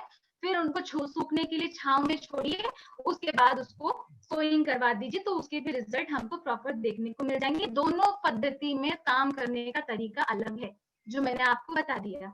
फिर बात करते हैं रुपाई के बाद, जब 30 से 50 दिन की फसल हो जाती है हमारी, उस समय क्या, कली निकलते वक्त हमको आधा लीटर आरपीएस हमको सिंचाई के पानी के साथ, इरिगेशन के साथ इस्तेमाल करवाना ही करवाना है। एवरी टाइम जब भी किसान छिड़काव कर रहा है, चाहे वो कीटनाशक दवाई का करे, चाहे वो कुछ भी करे, उसमें आरपीएस लिक्विड और स्टिकोरिच हमारा मिक्स होना ही चाहिए फॉर बेटर रिजल्ट। अब बात करते हैं, कुछ अगर माहू, फुदका, तना छेदक, सुंडी, इन सब का कीड़ों का इम्पैक्ट देखने को मिल रहा है जिन फसलों में, तो वहां पे आरपीएस 2.5 ml प्रति लीटर। यहाँ पे मात्रा कम क्यों करवाइए, क्योंकि शुरुआत में इन्फेक्शन इतना नहीं होता, तो ज्यादा मात्रा नहीं देने की बजाय कम मात्रा भी देंगे तो भी काम होगा, क्योंकि हम प्रिकॉशनरी काम कर रहे हैं। तो 2.5 ml प्रति लीटर आरपीएस, उसके बाद सिल्कोरिच 10 ग्राम और इम्यूनोरिच सिमिलरली 3 ml प्रति लीटर वाटर। ये आपको मिला करके हमको शुरुआत से ही छिड़काव कर देना शुरू करना है। उसके बाद ऐसा हम 15 से 20 दिन, 25 दिन के बाद रिपीट करवा सकते हैं फॉर बेटर रिजल्ट। फिर नेक्स्ट आता है प्रोसेस की बोनी के जब 65 से 70 दिन हो जाते हैं, उस समय पे अगेन हमको आरपीएस लिक्विड की ड्रेंचिंग करानी है, सिंचाई के साथ देना है। आप लोगों की स्क्रीन पे विजिबल होगा, आप लोग चाहें तो उसका स्क्रीनशॉट भी ले सकते हैं, बट सिमिलरली मैंने रमन सर के साथ ये पीडीएफ शेयर किया है, तो आप लोगों के लिए और कन्वीनियंट हो जाएगा। सर भी आपको साइमल्टेनियसली डिटेल दे देंगे, तो रिकॉग्नाइज करना इजी हो जाएगा। तो ये है, यहाँ पे यूरिया डीएपी की मात्रा कम कर देनी है, जैसे कि हम लोग रिकमेंड करते हैं 30-40% जो भी मात्रा घटा रहे हैं, उस घटी हुई मात्रा की जगह पे ये प्रोडक्ट ऐड करने हैं। हमेशा मेक श्योर रखिए जो भी हम रसायन की मात्रा को कट कर रहे हैं, वो कट की गई मात्रा की जगह पे ऑर्गेनिक मटेरियल की मात्रा को अगर बढ़ाएंगे तो किसान को बेनिफिट होगा ही होगा। 100% कट ऑफ कराएंगे, 19-20 अंतर आता है, जो कि हमको वो कॉम्प्रोमाइज किसान के साथ नहीं करना। तो ये तो था आपका धान के लिए। अभी मक्का के लिए क्या रहने वाला है वो बताती हूँ। नर्सरी बस तैयार नहीं होगी मक्का में, बाकी जो आपका पूरा इंटायर अनाज है, उस अनाज को आप सॉइल गार्ड और हमारा जो बीजो रिच है, आरपीएस लिक्विड है, उसके साथ उसी तरीके से उपचारित करेंगे जैसा नॉर्मल प्रोसेस है। बाकी आरपीएस लिक्विड का देने का तरीका वही रहेगा। 30 से 50 दिन के बाद फिर छिड़काव में मक्का में इल्ली और इन सब का इम्पैक्ट ज्यादा देखने को मिलता है, तो मक्का की सोइंग के तुरंत बाद ही 7 से 8 दिन के बाद ही आपको स्प्रे शुरू करा देने, सिल्कोरिच के, इम्यूनोरिच के, आरपीएस के, तो आपको उसके बेटर रिजल्ट देखने को मिल जाएंगे, बस नर्सरी वाला पार्ट हट जाएगा। तो ये तो था धान और मक्का का। अभी मैं बात करती हूँ सोयाबीन या मूंगफली, क्योंकि ये भी काफी हमारे सराउंडिंग एरिया में ज्यादा स्प्रेड है ये दोनों बेल्ट में। तो सोयाबीन हो चाहे मूंगफली हो, सिमिलर इनका प्रोसेस ही आपको जमीन या खेत तैयार करते वक्त 4 किलो प्रति एकड़ के हिसाब से दानेदार इस्तेमाल करना है। अच्छा, दानेदार हमारा यूरिया डीएपी के साथ भी कंपैटिबल है। अगर आप इसको यूरिया डीएपी के साथ मिक्स करके किसान डालना चाहता है तो वो यूज कर सकता है, कोई प्रॉब्लम नहीं है। फिर बात करते हैं बीज उपचार की, तो वही सिमिलर प्रोसेस, पहले सॉइल गार्ड, फिर 2 घंटे का गैप, फिर बीजो रिच, फिर उसको 15 से 20 मिनट के लिए सूखने के लिए छोड़ना है। बीजो rich plus RPS liquid, tentative मात्रा पानी की, जितना बीज है उसके हिसाब से, जितना उसको हमको ड्राई आउट करने में इजी रहे उतना पानी की मात्रा, उस हिसाब से हमको उसकी बोनी कर देनी है। अभी सोयाबीन में या मूंगफली में कुछ हद तक फफूंद जनित रोग और देखने को मिलते हैं बाद में, तो अगर उसका कुछ इम्पैक्ट देखने को मिल रहा है, जैसे पिछले सीजन में हमने मध्य प्रदेश में सोयाबीन में सबसे ज्यादा फोकस किया है, तो उसमें फंगल इन्फेक्शन बाद में भी देखने को मिलता है। पर यहाँ पर दिक्कत ये होती है कि कुछ मैक्सिमम किसान बारिश के पानी के ऊपर डिपेंडेंट होते हैं, अलग से सिंचाई नहीं करते, अलग से इरिगेशन नहीं करते हैं। तो उस स्थिति में आप क्या करवा सकते हैं, 200 लीटर पानी के अंदर हमारा आधा लीटर सॉइल गार्ड मिक्स करके आप इसको पर्टिकुलर रूट के सरफेस वाले एरिया में, मतलब ड्रेंचिंग वाले एरिया में स्प्रे करवाइए, पौधे पे स्प्रे ना कराते हुए, मतलब वो जाना चाहिए पूरी तरीके से जमीन में। फिर जो भी बारिश का पानी आएगा वो उसको डिसॉल्व करके अंदर लेके चले जाएगा, तो वो जो प्रॉब्लम है वो देखने को नहीं मिलेगी। तो बाद में भी हम सॉइल गार्ड का इस्तेमाल करवा सकते हैं। फिर जो 30 से 50 दिन की फसल हो जाए, फिर अगेन आरपीएस लिक्विड की हमको ड्रेंचिंग करानी है। हर छिड़काव में लिक्विड स्टिकोरिच इस्तेमाल करना है। अगेन वही, अगर आपको जो भी माहो, फुदका, तना छेदक, सुंडी, इन सब का संक्रमण देखने को मिल रहा है, आरपीएस लिक्विड, सिल्कोरिच और इम्यूनोरिच को मिक्स करके स्प्रे कीजिए। अगेन जब हमारा 60 से 75 दिन की फसल हो जाए, देन हमको आरपीएस को अगेन ड्रेंचिंग में इस्तेमाल करना है। ये आपका सिंपल सा प्रोसीजर है सोयाबीन मूंगफली के लिए। एक और बात ध्यान में रखिए कि जितने भी आपकी जो फसलें हैं जिनमें लगता है कि बीज उपचारित करते वक्त उनकी जो कोटिंग है, जो छिलका है, वो सेपरेट हो जाएगा, अलग हो जाएगा, तो या तो उनको आप हल्के हल्के हाथ से उपचारित करवाइए, किसान हो चाहे डिस्ट्रीब्यूटर उनको समझाने जाए वो हो, या तो फिर आप कोशिश कीजिए कि वो पंप के अंदर दवाई मिक्स करके बीज के ऊपर हल्का हल्का स्प्रे कर दे, सो दैट दवाई प्रॉपर तरीके से कोट हो जाए। उनको ज्यादा हमको रगड़ना मसलना नहीं, वरना बीज की क्वालिटी डैमेज होगी। तो ये अभी आपका यहाँ पे जो भी मेन आपका बेसिक खरीफ के सीजन की जो फसलें हैं जिनका अभी ज्यादा सीजन चल रहा है उसके लिए ये था। फिर बात करते हैं हम सब्जी की फसलों के लिए, तो देखिए सब्जी के लिए entire process will be different. यहाँ पे हमारा बैक्टोरिच का किट इस्तेमाल होगा। एक और इम्पोर्टेंट चीज समझिए, हम जो हमारा बीजो रिच लेकर के आए हैं सिर्फ अनाज, दलहन, तिलहन वाली फसलों के लिए है। बाकी चाहे हमारा गन्ने की फसल हो, चाहे फल हो, चाहे सब्जियां हो, उसमें एज इट इज हमारा बैक्टोरिच का किट इस्तेमाल होगा हमारे बैक्टीरिया के लिए। तो जितनी भी अगर सब्जी का सीजन में कोई इस्तेमाल कर रहा है, आपके सराउंडिंग किसी व्यक्ति को अगर आपको जानकारी देनी है, तो यहाँ पे भी जो अगर रोपाई के बाद से जो हम रोपे तैयार कर रहे हैं, उन रोपों को भी उपचारित करना जरूरी है। तब क्या करना पड़ेगा, बैक्टोरिच के किट में से कुछ कुछ ml मात्रा निकाल के आरपीएस के साथ मिक्स करके उनकी जड़ों को डिप कर लीजिए। जड़ डिप करना डिफिकल्ट होता है तो बेसिकली जो रोपे एक साथ इकट्ठे करके किसान रख देता है, उनकी जड़ों के ऊपर पंप से दवाई को स्प्रे कर देगा तो वो जड़ें ट्रीटेड हो जाएंगी। फिर रोपाई के तुरंत बाद जब जैसी रोपाई कर दी खेत में, उस समय पे बचा हुआ बैक्टोरिच का किट सिंचाई की पानी के साथ दे देना है। बाकी शुरुआत में मिट्टी तैयार करते वक्त दानेदार सिमिलर डोज रहेगा। फिर उसके बाद सब्जियों में, फलों में स्पेशली रुपाई के पहले ही बाद से आरपीएस लिक्विड और इम्यूनोरिच का स्प्रे शुरू करवा दीजिए, क्योंकि यहाँ पे इल्लियों का, जैसे बैंगन हो, बैंगन के अंदर वो सुंडी जो अंदर जाकर के होल कर देती है, वो शुरुआत से पनपनी शुरू करती है। गोभी के अंदर वो इल्ली परेशान करती है, तो ये प्रॉब्लम आपको शुरुआत से ही कम देखने को मिलेगी। मिर्ची की मैं बात करूं तो मिर्ची के अंदर विल्ट या बाकी का जो फफूंद जनित रोग है वो ज्यादा देखने को मिलते हैं, तो वहां पे सॉइल गार्ड अच्छे से रिजल्ट दिखाएगा। तो ड्रेंचिंग के साथ जब हम आरपीएस लिक्विड इस्तेमाल कर रहे हैं, तब उसके साथ हम सॉइल गार्ड मिक्स करके इस्तेमाल कर सकते हैं।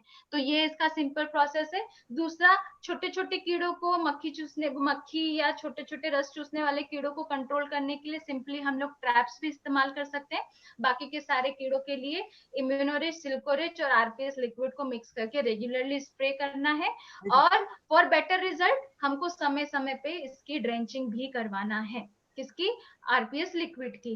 प्लस आपको जब फूल लगने की स्टेज आ जाती है, मतलब 5% जब फल धारणा हो जाती है, तो उस समय पे कोशिश कीजिए कि आरपीएस लिक्विड और फ्लोरारिश दोनों को मिक्स करके स्प्रे करा दें, तो ये हो जाएगा।